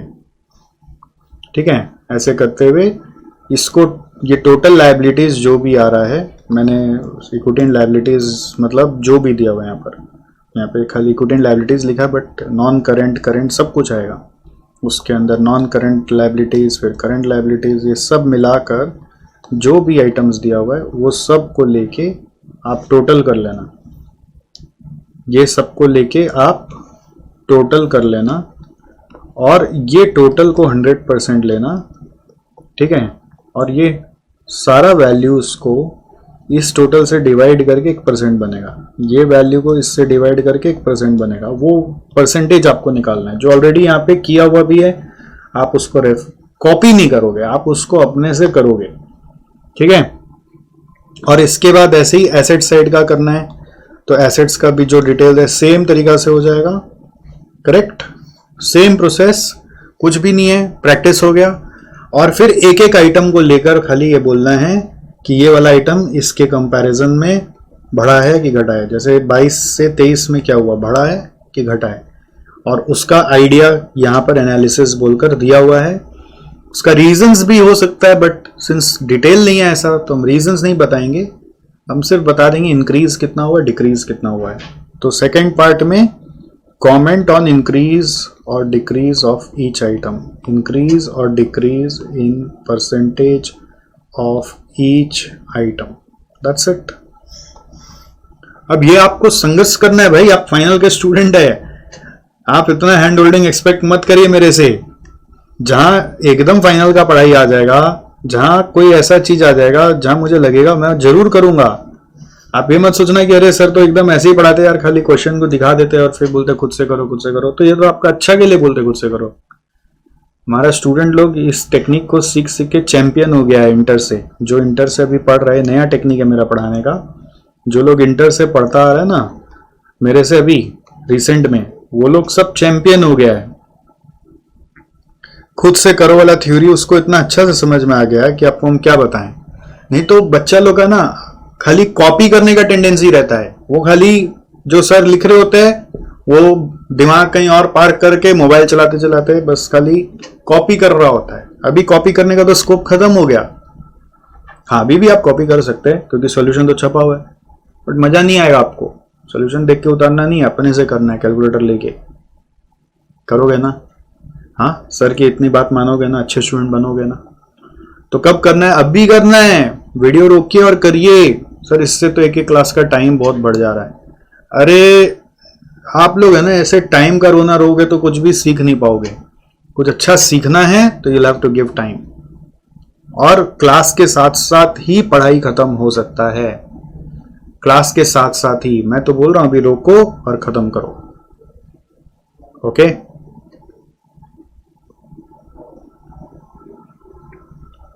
आइए नेक्स्ट क्वेश्चन में चलते हैं।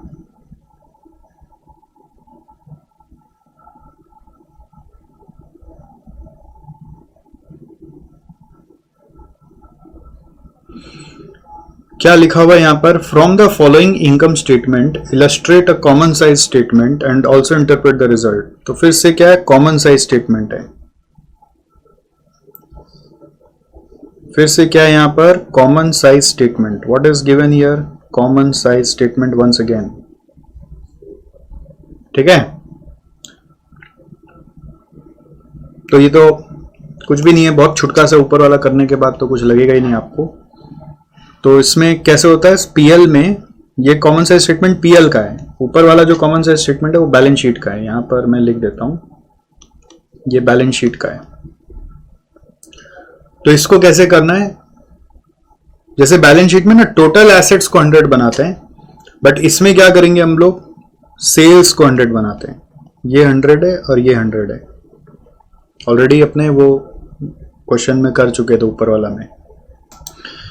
सो इसको प्रेजेंट करो आप अभी कॉपी में, स्टार्ट करो अपने आप, मेरे सामने करो। मतलब मेरे सामने मतलब अभी वीडियो रोको और करो। ठीक है, रुको मैं आपको एक स्ट्रक्चर दे देता हूं कैसे करना है, so that it becomes more easier for you. करना आप ही को है, मैं नहीं करूंगा। ठीक है, मैं आपको समझाऊंगा पूरा, आप में हिम्मत ठूस ठूस के भरूंगा कि आप अपने से कर सको, और होगा आपसे। आप पहली बार ये सब पढ़ रहे तो भी हो जाएगा, कोई बड़ी बात है ही नहीं। तो इसमें कैसे एक फ्लो बनेगा? जैसे आप पहले कॉमन साइज स्टेटमेंट बनाओगे। एक स्ट्रक्चर समझो पहले।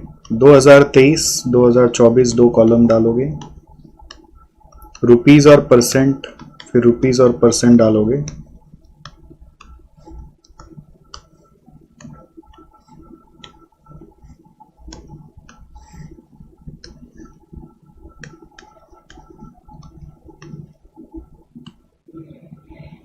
अब इसके बाद क्या होगा? नेट सेल्स, जैसे 10-50 दिया हुआ है उसको आप 100% बना लोगे, और ये 13-50 को 100% मान लोगे। और फिर क्या करोगे? लेस COGS, जैसे 570 दिया हुआ है तो 570 को आप 10-50 का परसेंट बनाओगे तो कितना बनेगा वो? 570 डिवाइडेड बाई 10-50 करके आ रहा है 54.29। ठीक है, और यहाँ पे 645 है, फिर 1350 से डिवाइड करोगे। पहले समझिए फिर लिखेंगे, आराम से लिखेंगे। 645 बाई 1350 करोगे तो 47.78 आ रहा है। ऐसे ही आपको बाकी सब करना है, सारा आइटम्स कर लोगे आराम से, बहुत इजी है ना? खाली परसेंट निकालना है आपको। अब इसके बाद इंटरप्रिटेशन लिखना है। इंटरप्रिटेशन हम लोग साथ में लिख लेते हैं। ठीक है, इंटरप्रिटेशन हम लोग साथ में लिख लेते हैं। आप पहले वीडियो रोक के ये वाला स्टेटमेंट को कंप्लीट करिए एकदम, जैसे मैंने आपको ढांचा बना दिया है। आप यहां से करते करते पीबीटी तक आ जाइए, ठीक है। कॉपी मत करिएगा, जो सॉल्यूशन में छपा हुआ है क्वेश्चन देख के अपने से करिए। Do it. वीडियो रोको और करो, अभी करो।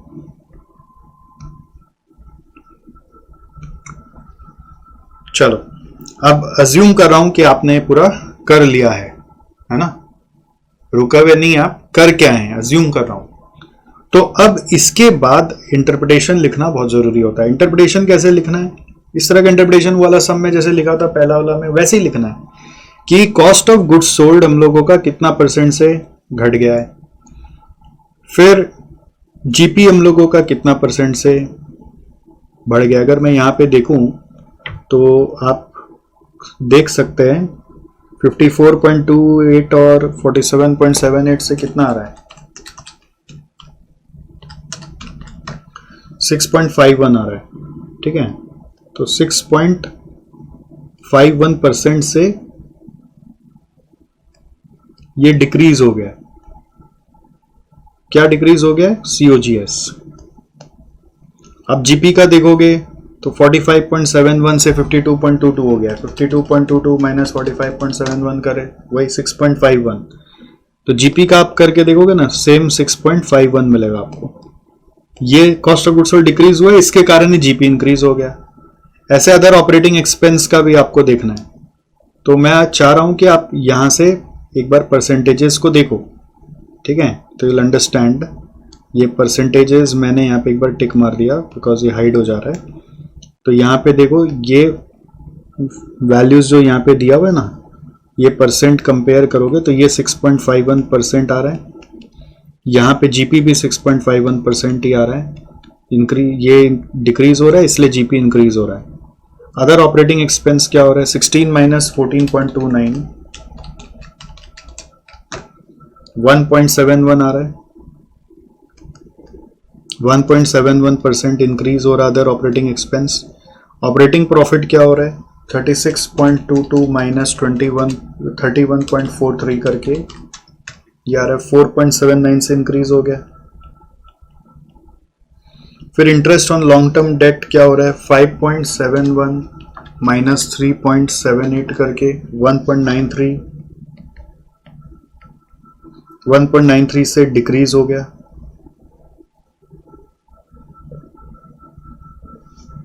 और 25.71 माइनस 32.44 करके 6.73% से ये इंक्रीज हो गया। ओके, 6.73% से ये इंक्रीज हो गया।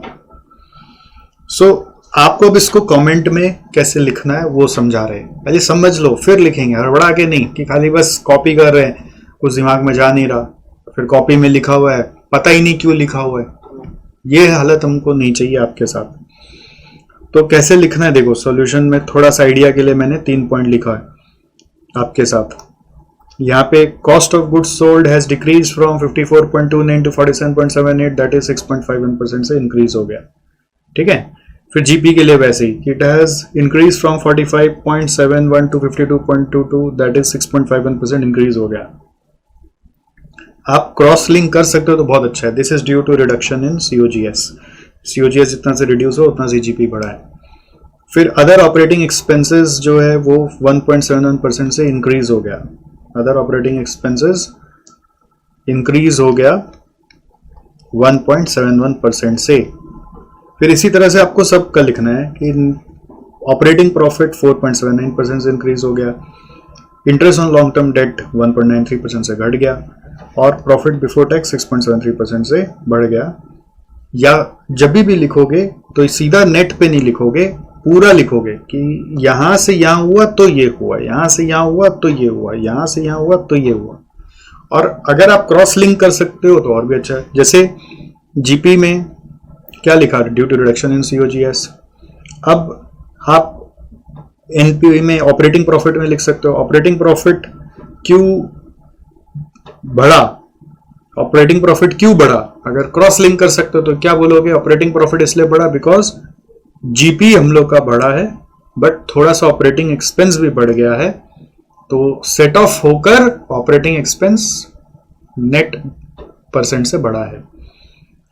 फिर पीबीटी क्यों बढ़ गया? बिकॉज इंटरेस्ट का एक्सपेंस घट गया, इसलिए पीबीटी बढ़ गया। तो एक क्रॉस लिंक कर सकते हो तो बहुत अच्छा, नहीं कर सकते हो तो कोई बात नहीं, ये वाला लाइन सरप्लस है, इसको नहीं लिखने का दरकार है, छोड़ दो उसको।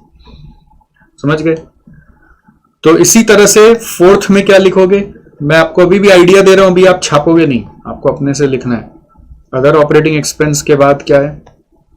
इंटरेस्ट को लेकर लिखना है आपको, ऑपरेटिंग प्रॉफिट को लेकर लिखना है, फिर आपको फिफ्थ नंबर इंटरेस्ट को लेकर लिखना है, और सिक्स नंबर पीबीटी को लेकर लिखना है। जितना आइटम है सबके लिए।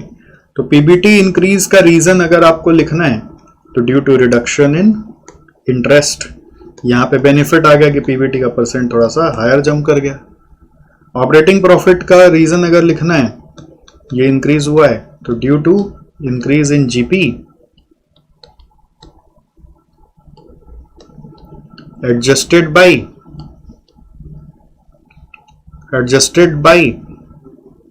इंक्रीज इन ऑपरेटिंग एक्सपेंस, ऐसे लिखना है। Due to increase in GP adjusted by increase in operating expense. Is it okay?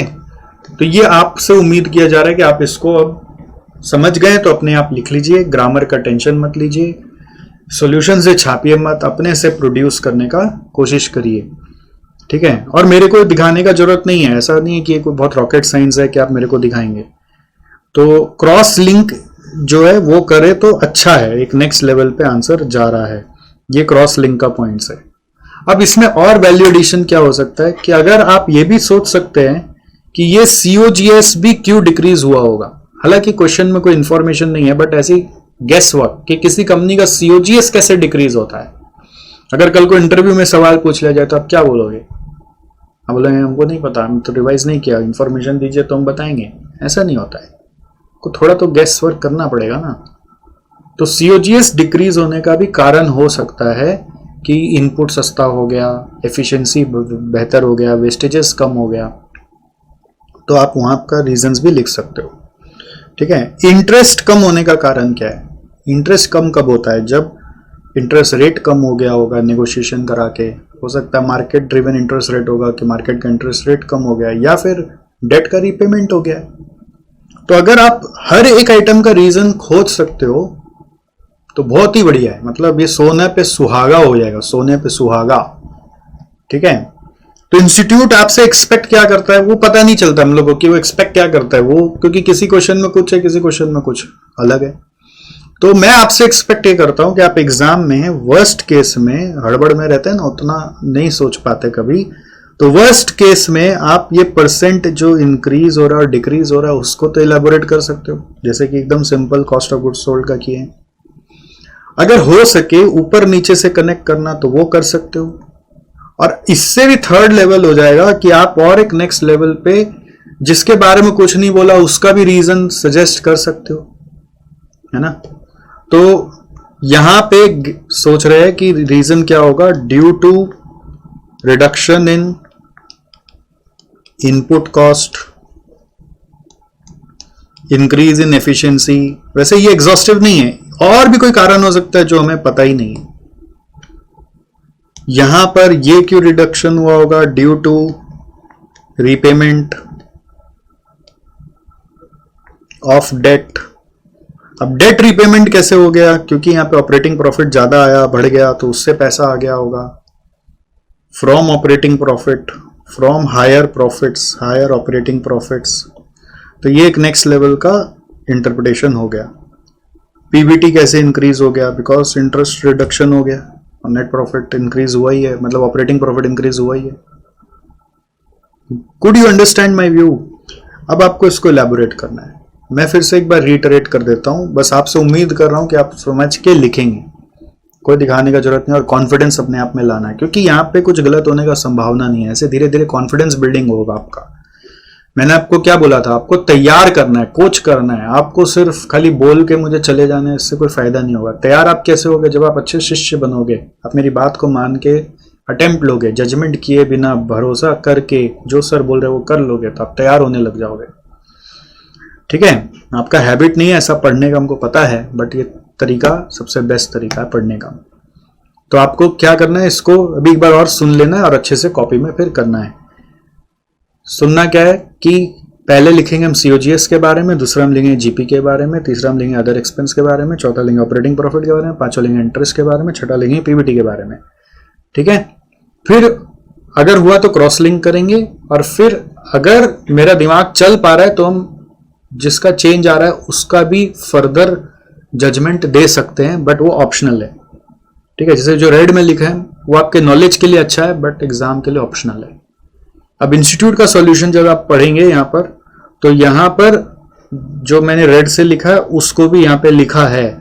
तो सर अगर हम एग्जाम में वो नहीं लिखेंगे तो हो सकता है आधा एक नंबर काट ले, 0 नहीं मिलेगा।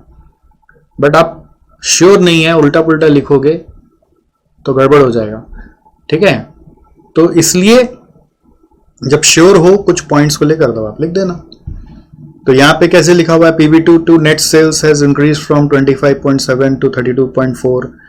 इससे प्रॉफिट अर्निंग कैपेसिटी कंपनी की बढ़ गई है। कंपनी का cost of goods sold reduction हुआ है। इसका कारण हो सकता है फॉल डाउन ऑफ इनपुट और due to improvement in efficiency. Input और एफिशिएंसी का पॉइंट आ गया। फिर आपको बोला है अदर ऑपरेटिंग एक्सपेंस हम लोग का हायर है। तो ये बोलना चाह रहे हैं कि आप जरूर बहुत अच्छा सुपरविजन या सिस्टम्स एम्प्लॉय किए हैं, जिसके कारण इसका इम्पैक्ट सीओजीएस पे आया। तो ये एक नया चीज बोल दिया, टाइट सुपरविजन और कंट्रोल हुआ है, इसलिए ऑपरेटिंग एक्सपेंस बढ़ गया, इसलिए सीओजीएस कम हो गया। तो ये सब कुछ भी हो सकता है ना, हमको नहीं पता क्या कारण है, तो हम कैसे सोचेंगे। फिर interest on long term debt decline हुआ है, तो उसने फाइनेंशियल बर्डन को कम किया है। फाइनेंशियल बर्डन कम होता है तो फाइनेंशियल रिस्क कम होता है। और रीपेमेंट कहाँ से किया है, हायर ऑपरेटिंग प्रॉफिट जो है उससे रीपेमेंट कर दिया। तो जानने के लिए बहुत अच्छा है, बट लिखने के लिए कम से कम जो ब्लू वाला पेन से बताया उतना तो लिख दोगे, है ना। तो चलो लिख लो आप, और एक्स्ट्रा ज्ञान जो लिखना है वो मैं यहाँ पे लिखा ही हूँ, वो भी आप अभी लिख लो अपने कॉपी में, वो भी आप लिख लो अपने कॉपी में। Due to repayment of debt from higher operating profit, ठीक है, as a result financial risk has been reduced.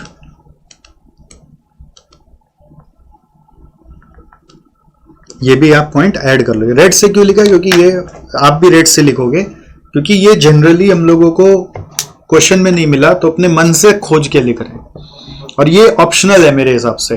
ठीक है, तो कंप्लीट कर लीजिए इसको पूरा यहां तक, इंटरप्रिटेशन तक।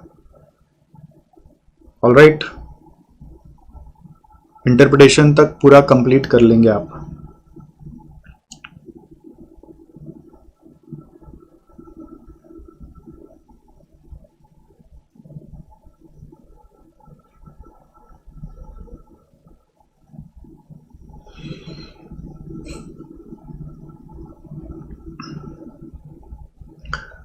Next question is 7 number.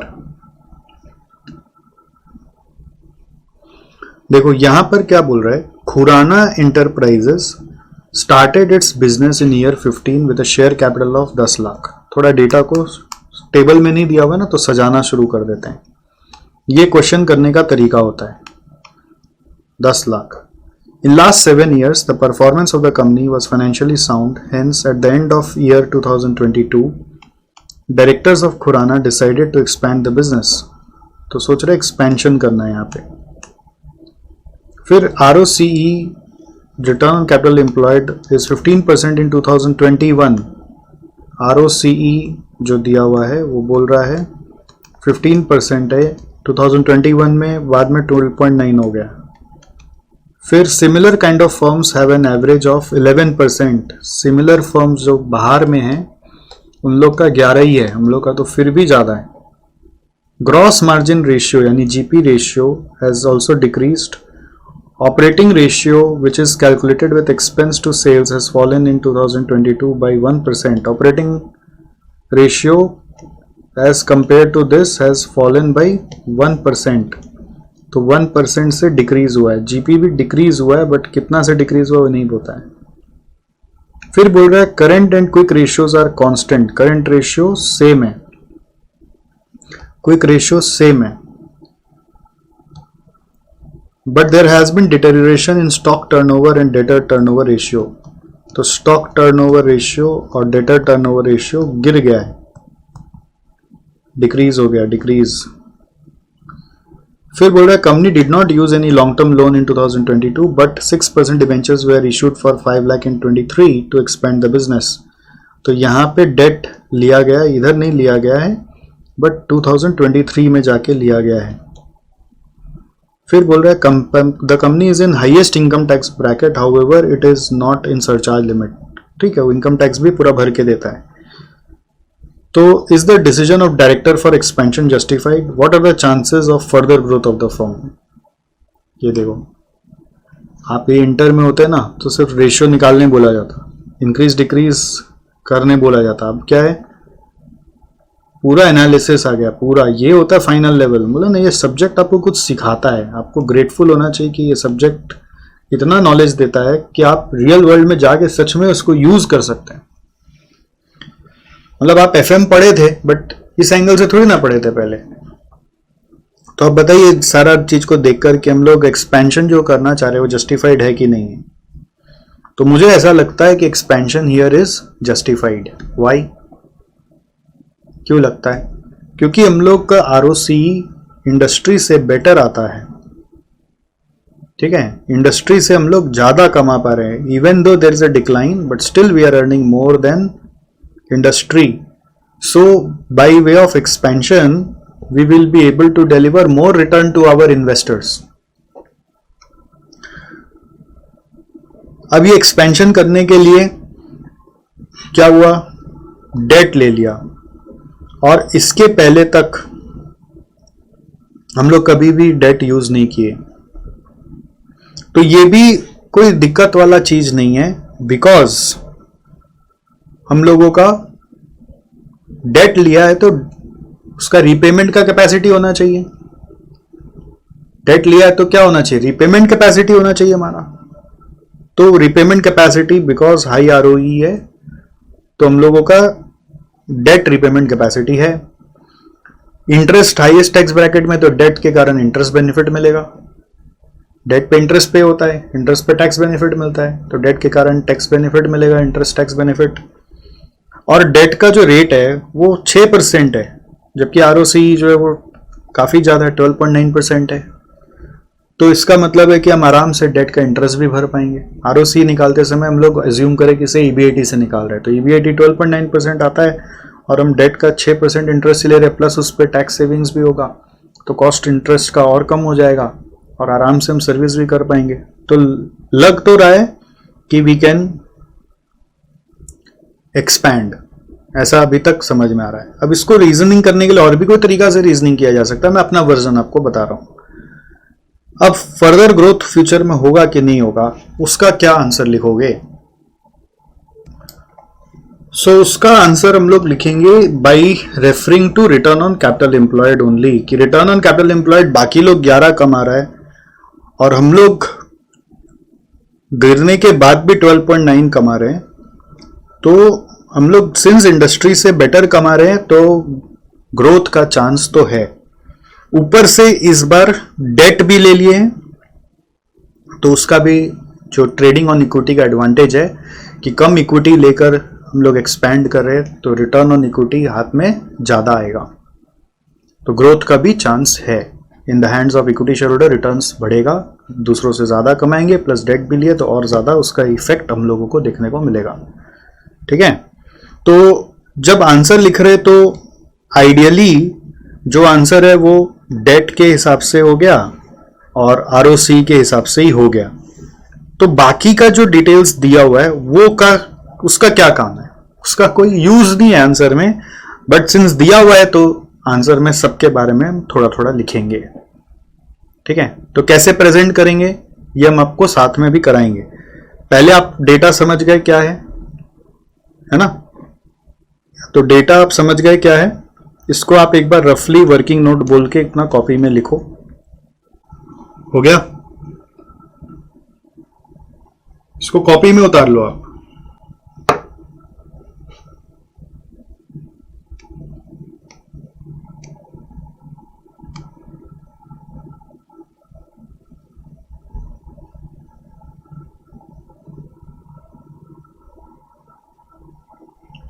चलो आओ,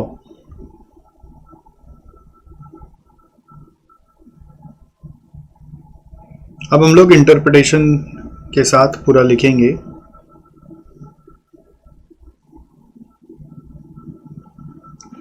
पहला part,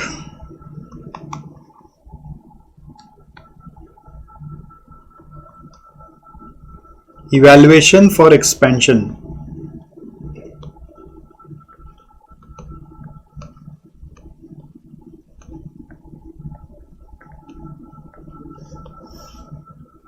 Evaluation for expansion. As the company is earning higher ROCE than industry,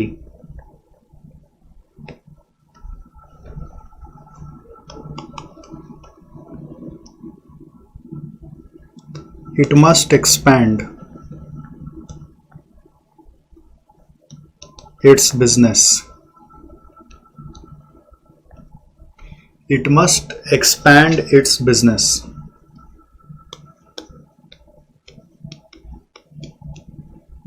For expansion, लिखते रहिए मेरे साथ साथ। For expansion, it has arranged debt at the rate of 6%.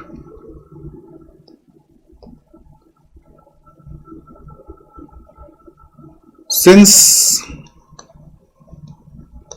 the company is in highest tax bracket,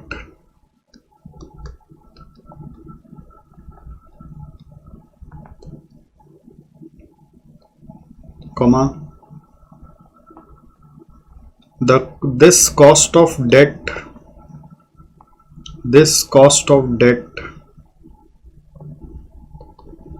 will be further reduced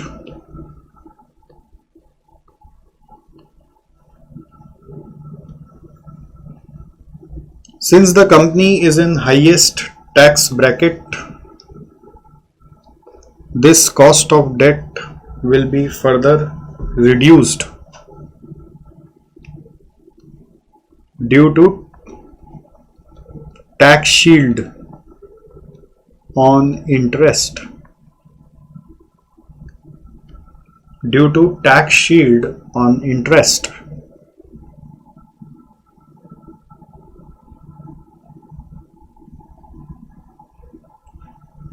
फिर लिखो next paragraph करके, as the present ROCE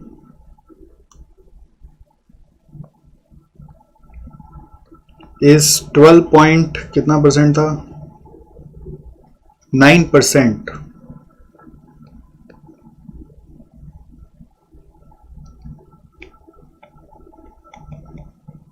It will be easy to repay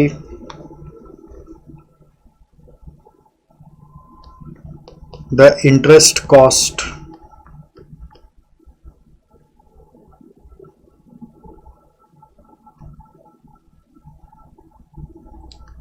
full stop. Further, due to debt,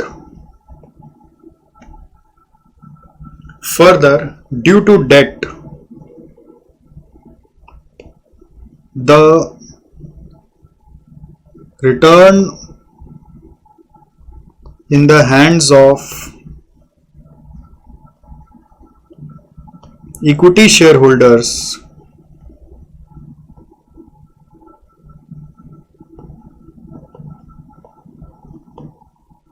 will also be high.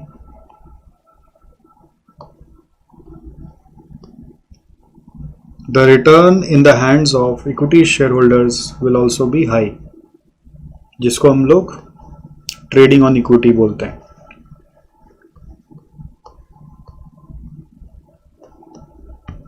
ठीक है, तो कैसे लिखा हमने, company को एक्सपैंड करना चाहिए कि नहीं, आरओसी इसका हायर है, इंडस्ट्री के कंपैरिजन में। ऊपर से डेट आपने 6% पे लिया है जिस पे इंटरेस्ट का भी बेनिफिट मिलेगा। ROC 12.9% है, आराम से इंटरेस्ट पे कर पाओगे। और डेट ले लिया तो आपके इक्विटी शेयर होल्डर्स को भी ज़्यादा रिटर्न मिलेगा ट्रेडिंग ऑन इक्विटी कॉन्सेप्ट से। तो ये हो गया फर्स्ट। और सेकंड पार्ट पूछा है क्वेश्चन में कि आपको बताना है chances of further growth of the firm क्या है। तो फर्दर ग्रोथ का chance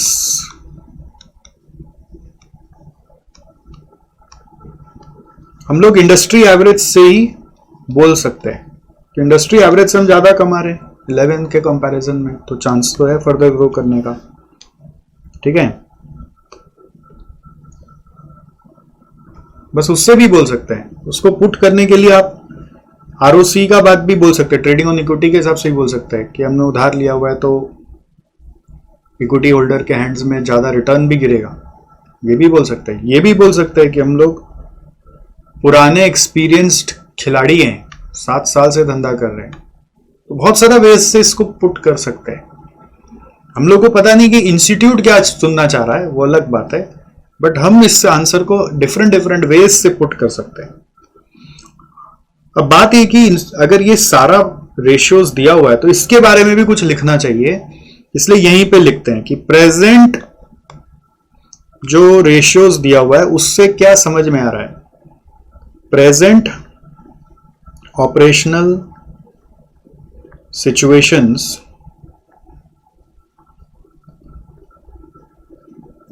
can be analysed as below. लिखो, मेरे साथ साथ लिख रहे हो ना। अब जैसे क्या क्या रेशियो दिया होता है, जीपी रेशियो बोल रहे डिक्रीज हुआ है, जीपी हैज डिक्रीज, तो ये तो अच्छा चीज नहीं है।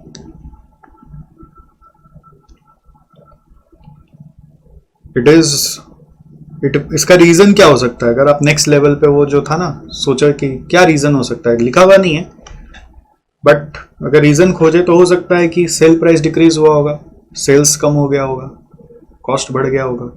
यही तो कॉमन सेंस बोल रहा है। जीपी हैज डिक्रीज्ड, इसी के कारण हो सकता है आपका ऑपरेटिंग प्रॉफिट थोड़ा सा डिक्रीज हुआ होगा, ROC को अफेक्ट किया है। It must have affected ROC। पहले 15 आ रहा था ना,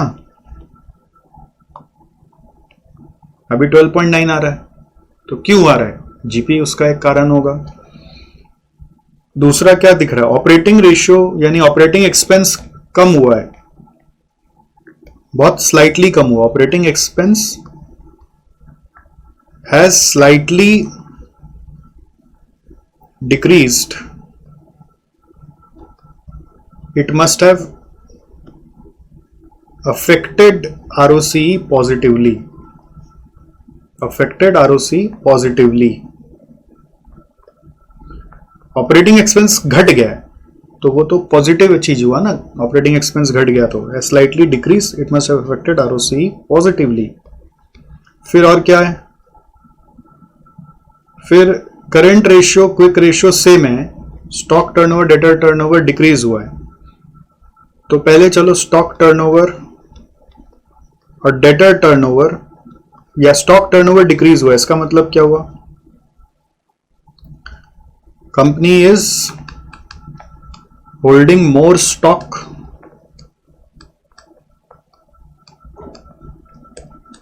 which is risky. Company is holding more stock which is risky. Debtors turnover decrease हुआ, इसका मतलब लिखो company is giving more credits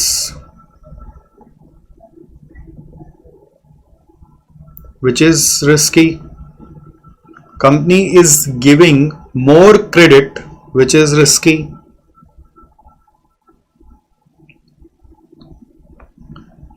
but फिर बोला है current ratio and quick ratio are same, इसका मतलब क्या हुआ? देखो मैं पूरा सेंटेंस नहीं लिखा, आप समझ गए होंगे कि पूरा लिखना है, या आप मेरे जैसे लिख रहे हो तो आप एग्जाम में थोड़ा प्रॉपर सेंटेंस बनाइएगा।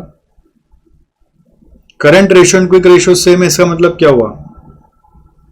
शॉर्ट टर्म सॉल्वेंसी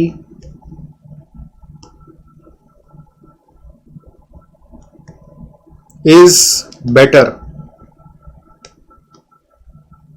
मतलब there is no issue in short term solvency.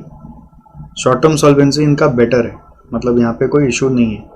अब ये डिक्रीज हो रहा है और quick ratio current ratio same है, तो जरूर वर्किंग कैपिटल में थोड़ा पैसा ब्लॉक हुआ है। It must have resulted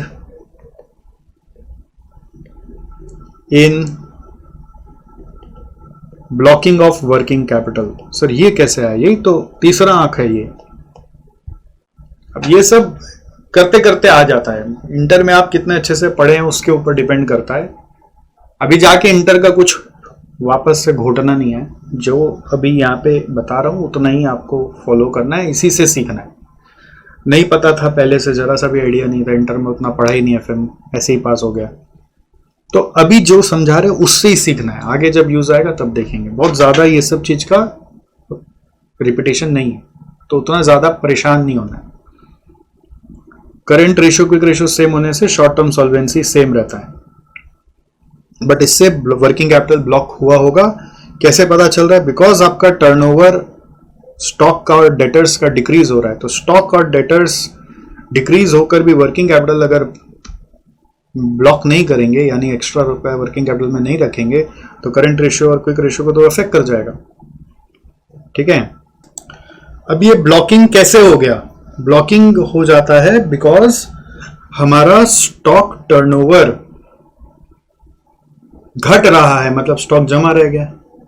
debtor turnover घट रहा है, मतलब डेटर भी बढ़े जा रहा है, पैसा फंस रहा है, तो इसलिए वर्किंग कैपिटल ब्लॉक हो रहा है। ठीक है, मतलब रुपया थोड़ा सा जाम हो रहा है। उसके अलावा हम लोगों को क्या मिल रहा है? यहां पर इंफॉर्मेशन हम लोगों को क्या मिल रहा है? ये सारा रेशियोज के बारे में बोला, तो हमने उसका एक इंटरप्रिटेशन लिखा यहां पर। तो ये करंट सिनेरियो हम लोगों को दिख रहा है। ठीक है, करंट सिनेरियो हम लोगों को दिख रहा है। बहुत सारी कंपनियां जब ग्रो होने लगती है तो उनका ग्रोथ का एक हंगर और बढ़ जाता है, तो उस ग्रोथ को पाने के लिए वो बहुत बार गलत डिसीजंस लेती है। जैसे कि वो लोग स्टॉक ज्यादा रखने लगते हैं, डेटर्स को ज्यादा उधार दे देते हैं, ये दिखाने के लिए कि सेल ज्यादा हो रहा है, तो कहीं ना कहीं वो कंपनियां आगे जाकर फाइनेंशियली लॉस में चली जाती हैं। तो यहां पर इस कारण से ये रिस्क दिख रहा है। ये भी दिख रहा है कि यहां रिटर्न आ रहा है, बट कहीं ना कहीं वर्किंग कैपिटल ब्लॉक होने से हमें थोड़ा सा रिस्क बढ़ता हुआ दिख रहा है। तो क्वेश्चन में पूछा क्या था? फर्दर ग्रोथ का चांस क्या है? तो फर्दर ग्रोथ का चांसेस ऑपरेशनल इश्यूज से थोड़ा सा एक रिस्क बढ़ता हुआ दिख रहा है, but if we think from ROC point of view and debt का कॉस्ट पॉइंट ऑफ व्यू, तो वो तो फेवरेबल लग रहा है। तो हम लोग अब आगे यही पॉइंट लिखेंगे, as company has been into the business since 7 years,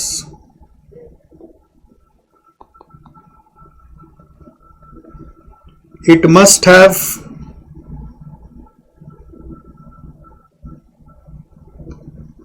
gained expertise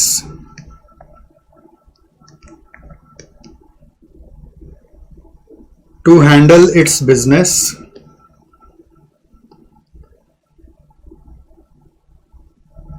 ठीक है, तो हम ऐसा सोच रहे कि वो एक्सपर्ट हो गया है इस चीजों को लेकर। दूसरा, as it's ROCE is also higher than similar firms,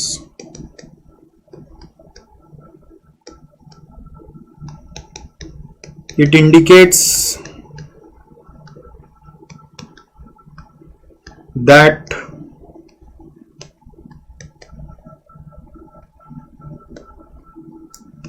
company is gaining more market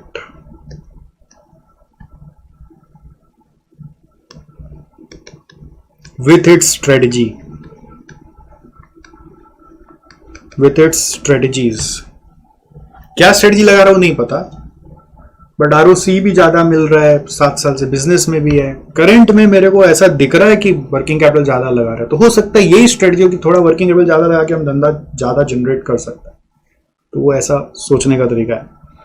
तो as it's ROC is also higher than similar firms, it indicates that company is gaining more market with strategies.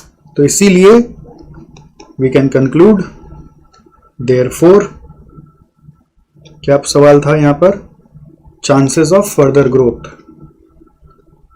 It seems that there are high chances of further growth of this company.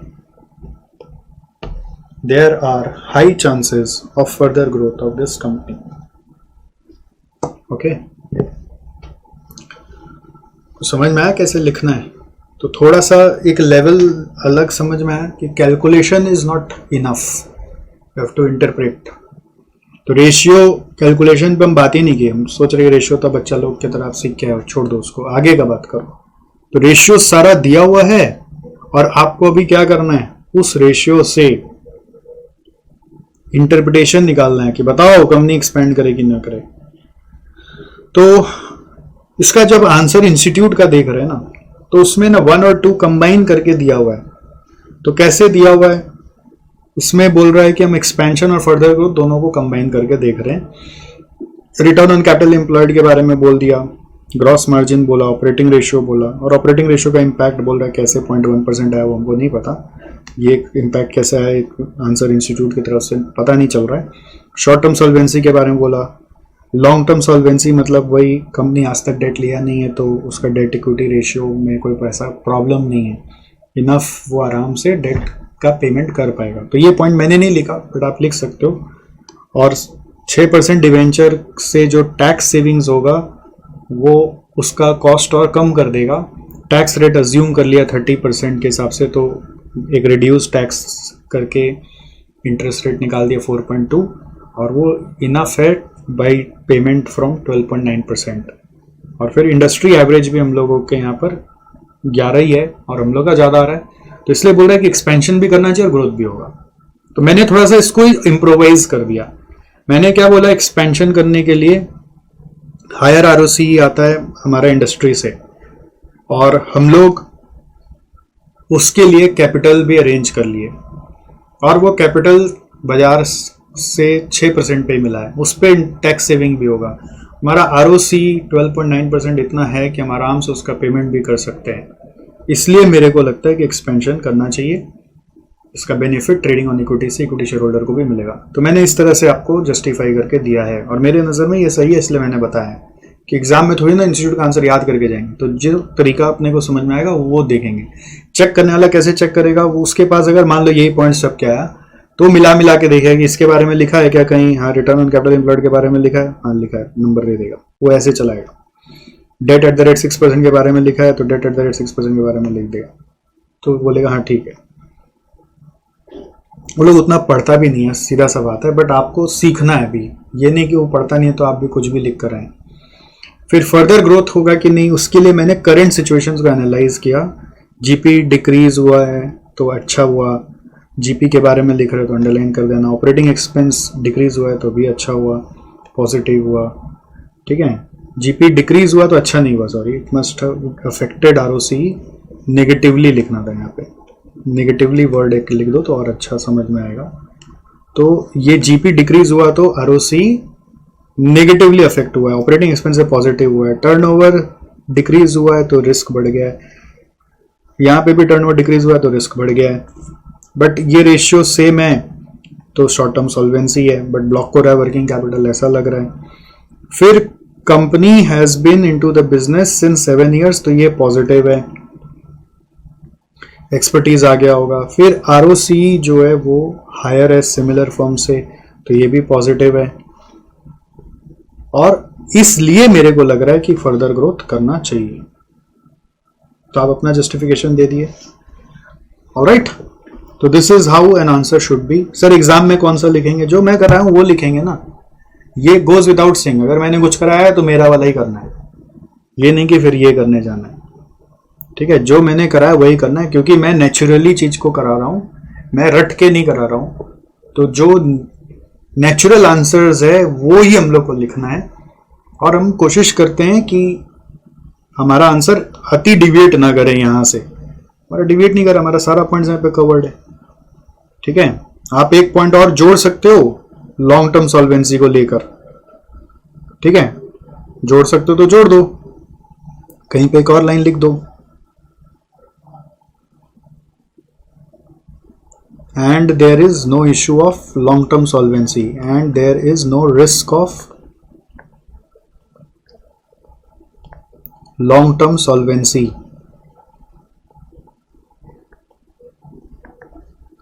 And there is no risk of long term solvency.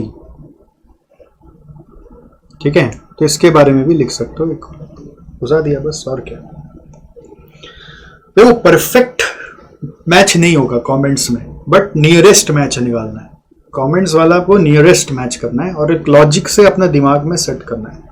तो आपको अगर ऐसा situation future में मिलेगा तो आप कर लोगे ना, कि पहले डेटा प्लॉट करना है, फिर क्या करना है मेरे को, फिर क्वेश्चन में जाकर पढ़ना रिक्वायर्ड में क्या बोला और एक एक का आंसर करना है। हमेशा यही सिस्टम है। तो डायरेक्टर्स को एक्सपेंशन करना जस्टिफाइड है कि नहीं? अब जस्टिफिकेशन करने के लिए मेरे को यही साधन लगा कि आरओसी हम लोग ज्यादा कमा रहे हैं, कैपिटल चाहिए वो मिल गया है, कैपिटल में ब्याज भी कम है, रिटर्न इतना है कि आराम से ब्याज दे पाएंगे, तो एक्सपेंड करना चाहिए। फिर पूछ रहा है चांसेस ऑफ फर्दर ग्रोथ है कि नहीं, तो हमने सारा रेशियोज को एनालाइज कर लिया कि जो गिवन इन्फॉर्मेशन है ना सबको कहीं ना कहीं आंसर में टच करना चाहिए, ये हमारा एग्जाम का प्रोटोकॉल होता है। तो हमने एक बार करंट सिचुएशन को एनालाइज किया और सबका कमेंट्स लिखा, और फिर ग्रोथ होगा कि नहीं वो कंक्लूड पॉजिटिव कैसे करें, वो पॉजिटिव करना ये कैसे पता चला, ये बस समझ के क्वेश्चन से लगा कि हाँ ग्रोथ तो करना चाहिए। ठीक है, तो नॉर्मली एक कंपनी ये छोटा मोटा सिचुएशन से रुकता नहीं है, ग्रोथ के लिए कोई भी कंपनी आगे बढ़ेगा ही बढ़ेगा, और हमेशा सबको ये बोलेंगे आगे बढ़ो। ये कोई बड़ी बात नहीं है कि आपका स्टॉक टर्नओवर डिक्रीज हो रहा है इसलिए ग्रो मत करो, ये कोई बड़ी बात नहीं कि डेटर टाइम पे अभी पैसा नहीं दे रहा तो इसलिए ग्रो मत करो। ये स्ट्रेटजी से कभी कोई ग्रो नहीं कर सकता है। तो इसलिए ये इतना हम लोग बिजनेस को देखें या करें तो हम लोग को ऐसा पता चल जाता है। हम लोग बहुत सारे और भी केस स्टडीज पढ़े हैं, तो ये सब हम लोग को पता चल जाता है। हो सकता है आपके लिए नया हो कि आपको क्लिक नहीं कर रहा, तो आपके लिए लर्निंग हो गई कि ये सब चीज के लिए होल्ड थोड़ी ना करेगा कोई बिजनेस को ग्रो करने के लिए, कि स्टॉक टर्नओवर धीरे हो रहा है तो ग्रो मत करो, है ना। तो these are not some great issues for which we should stop the growth. Growth कब रुक जाना चाहिए? जब मार्केट में पूरा कंपटीशन आने वाला है, रेगुलेशन चेंज होने वाले हैं, मान लो हमारे यहाँ पे फाइनेंशियल डिस्ट्रेस आ रहा है कि हमारा कैपिटल ही इतना इनफ नहीं है कि हम लोन पे कर पाए, पुराने रीपेमेंट्स नहीं हुए हैं, तब हम लोग सोचेंगे कि यार ग्रोथ का बहुत इश्यूज है। बट यहाँ पे स्लो हुआ है, डिक्रीज हुआ है, खराब नहीं हुआ है, तो हम ग्रो क्यों नहीं करेंगे? बिल्कुल ग्रो करेंगे। तो ये एसेंस आपको क्वेश्चन करते करते मिल गया।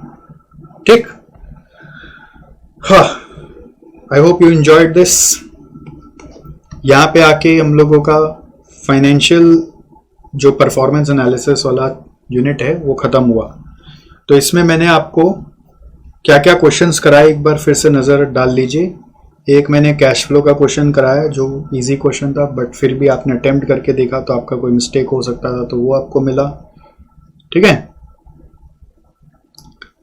Explain the changes in cash, इसमें मैंने बोला था अपने से लिखना है, तो क्या चेंजेस इन कैश लिखना था वो भी आपको समझा दिया था। फिर से एक बार बोल देता हूं कि कैश हमारा 80 से 60 हो गया, वो 20 से डिक्रीज हुआ है, ये पहला लाइन। उस डिक्रीज होने का कारण है कि ऑपरेटिंग से हम लोग 210 जनरेट कर लिए थे, बट फिक्स एसेट परचेज करके 70 में कंज्यूम कर लिया, और फाइनेंसिंग एक्टिविटीज में 160 कंज्यूम हो गया। ओवरऑल 20 का इसलिए रिडक्शन आ गया। बस ये एक्सप्लेनेशन लिखना है। फिर हम लोग क्वेश्चन 3 किए। क्वेश्चन 3 में कंपैरेटिव स्टेटमेंट एनालिसिस बोला नहीं था, बट क्वेश्चन में बोला था कि बताओ क्या क्या एनालिसिस हो सकता है। तो मैंने बोला कंपैरेटिव भी हो सकता है और कॉमन साइज भी हो सकता है। तो यहाँ पे मैं रेफरेंस में ना दोनों लिखवा देता हूँ, common size and comparative statement analysis. तो मैंने दोनों ही करके आपको दिखाया और मैंने बोला कि कैसे आंसर लिखना है। पहले ए का लिखना है, what do you think analysis is to be made by Y regarding the numbers. तो वाई क्या करेगा, कंपैरेटिव स्टेटमेंट बना लेगा, कॉमन साइज स्टेटमेंट बना लेगा या ट्रेंड एनालिसिस कर सकता है। बट ट्रेंड एनालिसिस यहाँ पॉसिबल नहीं है बिकॉज यहाँ पर 2 ईयर है।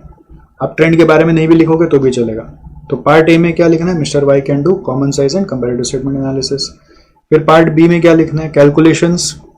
तो कैलकुलेशंस में हमने आपको बोला कि आप ये कॉमन साइज का वर्किंग दिखाओ और ये कंपैरेटिव का वर्किंग दिखाओ और कमेंट्स अपने से एलैबोरेट करके लिखो। फिर थर्ड पार्ट में क्या बोला है, मिस्टर एक्स का व्यू करेक्ट है कि हाँ करेक्ट तो है क्योंकि वो कॉमन साइज से हमको दिख तो रहा है। और कमेंट्स में क्या करना है, मैंने बोला कोई ज्यादा लिंक नहीं समझ में आए तो बस इंक्रीज डिक्रीज ही लिख देना है। फिर कमेंट का नेक्स्ट लेवल मैंने समझाया आपको। नेक्स्ट लेवल क्या है कि आप ऊपर से नीचे वाला को लिंक करो, और एक नेक्स्ट लेवल है कि बाहर से अजम्पशन लाके लिंक करो कि क्यों ये डिक्रीज हुआ होगा, क्यों इंक्रीज हुआ होगा। तो वो आगे जाके हमने सीखा है, बट हर सम में वो लिखने का जरूरत नहीं होता है। बेसिक इंक्रीज डिक्रीज भी लिखेंगे तो भी इनफ है।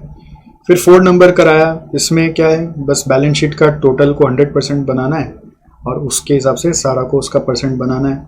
और comment on increase decrease in percent of each item, वो मैंने आपको पढ़ के भी समझा दिया था और यहाँ पे बोला था कि एक एक आइटम को कंपेयर करना है कि ये बढ़ा है कि घटा है। बस क्यों बढ़ा है घटा है वो सब नहीं बताना है, बस बढ़ा है कि घटा है इतना ही बताना है। और इसी तरह से फिर क्वेश्चन नंबर 5 आया, तो इसमें भी क्या करना है, कॉमन साइज स्टेटमेंट बनाना है और इंटरप्रिटेशन देना है हम लोगों को। तो कॉमन साइज स्टेटमेंट इसमें बनाना है तो एकदम सिंपल था, वो तो कुछ है ही नहीं इसमें। और इंटरप्रिटेशन के लिए मैंने इसमें नेक्स्ट लेवल आपको सिखाया कि हम लोगों का यहाँ पर अगर COGS घट रहा है, ठीक है, तो उसका इम्पैक्ट है कि जीपी बढ़ रहा है, ये तो हम लोगों को समझ में आता ही है। और एक नेक्स्ट लेवल पे बताया कि उसका कारण हो सकता है इनपुट कॉस्ट रिड्यूस हुआ होगा, एफिशिएंसी इंक्रीज हुआ होगा। तो आप ये लिख सको तो अच्छा है। इस सम का आंसर में दिया हुआ भी है, नहीं भी लिखो तो भी ब्लू पेन वाला तो आप लिख के आ ही सकते हो एग्जाम में, ठीक है। तो उसी तरह से ऑपरेटिंग एक्सपेंस इंक्रीज हो रहा है तो आप बोल सकते हो क्यों इंक्रीज हो रहा है ऑपरेटिंग एक्सपेंस, उसका भी आप यहाँ पे पॉइंट्स लिख सकते हो जो आंसर में पढ़ा था हम लोग, इंक्रीज्ड सुपरविजन हुआ होगा, ठीक है। और भी बहुत सारा रीजन हो सकता है, बट ऐसा एक एग्जाम्पल क्रिएट किया गया कि शायद इसलिए हुआ होगा अजम्पशन से। अब ये सही है कि गलत है ये हमें नहीं पता, ठीक है, बट इसका एक रिस्क है कि अगर आप कुछ और लिख देते हैं ना, कोई और रीजन लिख देंगे जो यहाँ पे नहीं छुपा हुआ है, तो बेटा नंबर पूरा काट के 0 कर देगा। इस रिस्क से बचने के लिए बेटर होता है कि आप ब्लू वाला ही लिख कर आ जाओ। जानने के लिए बहुत अच्छा है, एग्जाम में ब्लू वाला ही लिखना सेफ है। इसके बाद क्या है, 7 नंबर किया जिसमें एक्सपेंशन करना है कि नहीं और ग्रोथ का चांस है कि नहीं। उसमें रेशियोज दिया हुआ था, तो रेशियोज को इंटरप्रेट करके हम लोग सिचुएशन समझे कि एक्सपेंशन भी करना चाहिए और ग्रोथ का भी चांस दिख रहा है, राइट। थोड़ा कॉन्फिडेंस आया, थोड़ा अपने से भी किए तो उससे भी कॉन्फिडेंस आया। तो जैसे मैं बताऊं आप वैसे करना। आप ये अभी जजमेंट माइंड बस हटा देना, खाली एक ही बार आपको बार बार बोलेंगे कि बच्चे क्या करते हैं ना, जज करते हैं, नहीं नहीं हमसे नहीं होगा सर, जैसे पढ़ा रहे हमसे नहीं होगा। आपसे क्या, एकदम आराम से आपसे ही होगा और आपका 70+ मार्क्स आएगा, ये मेरा दावा है। बट आपको मेरे को फॉलो करना पड़ेगा और मेरे साथ मेहनत करना पड़ेगा। अब आप बोलेंगे हम तो एग्जाम सामने में दे रहे हैं, मेरे पास तो टाइम ही कम है, हम इतना मेहनत कैसे करेंगे, हम तो बस सोचे थे कि सारा आप ही करा दें। तो गलत एक्सपेक्टेशन है। एग्जाम आपका है, डिग्री आपका है, मैं आपका एग्जाम देने जाऊंगा नहीं, राइट। तो आपको आना चाहिए, तो आपको आना चाहिए ये कैसे पता चलेगा, जब आप खुद से करोगे। तो अभी तो ऐसा कोई सम आया ही नहीं कि मैं पूरा ही छोड़ दिया कि तुम पूरा अपने से कर लेना। मैंने हर चीज को समझाया, आपको बोला रोक के आप पूरा करो, फिर उसका आंसर भी यहाँ पे प्रिंटेड है उसको पढ़ के सुनाया और कुछ का तो लिखा भी दिया, ठीक है। तो धीरे धीरे आप मेरे टेक्निक से भी यूज्ड हो जाएंगे और धीरे धीरे आप कॉन्फिडेंट भी होते चले जाएंगे। ठीक है, आएगा ऐसे ही आगे मजा, धीरे धीरे हौले हौले बने रहिए, है ना। Thank you so much.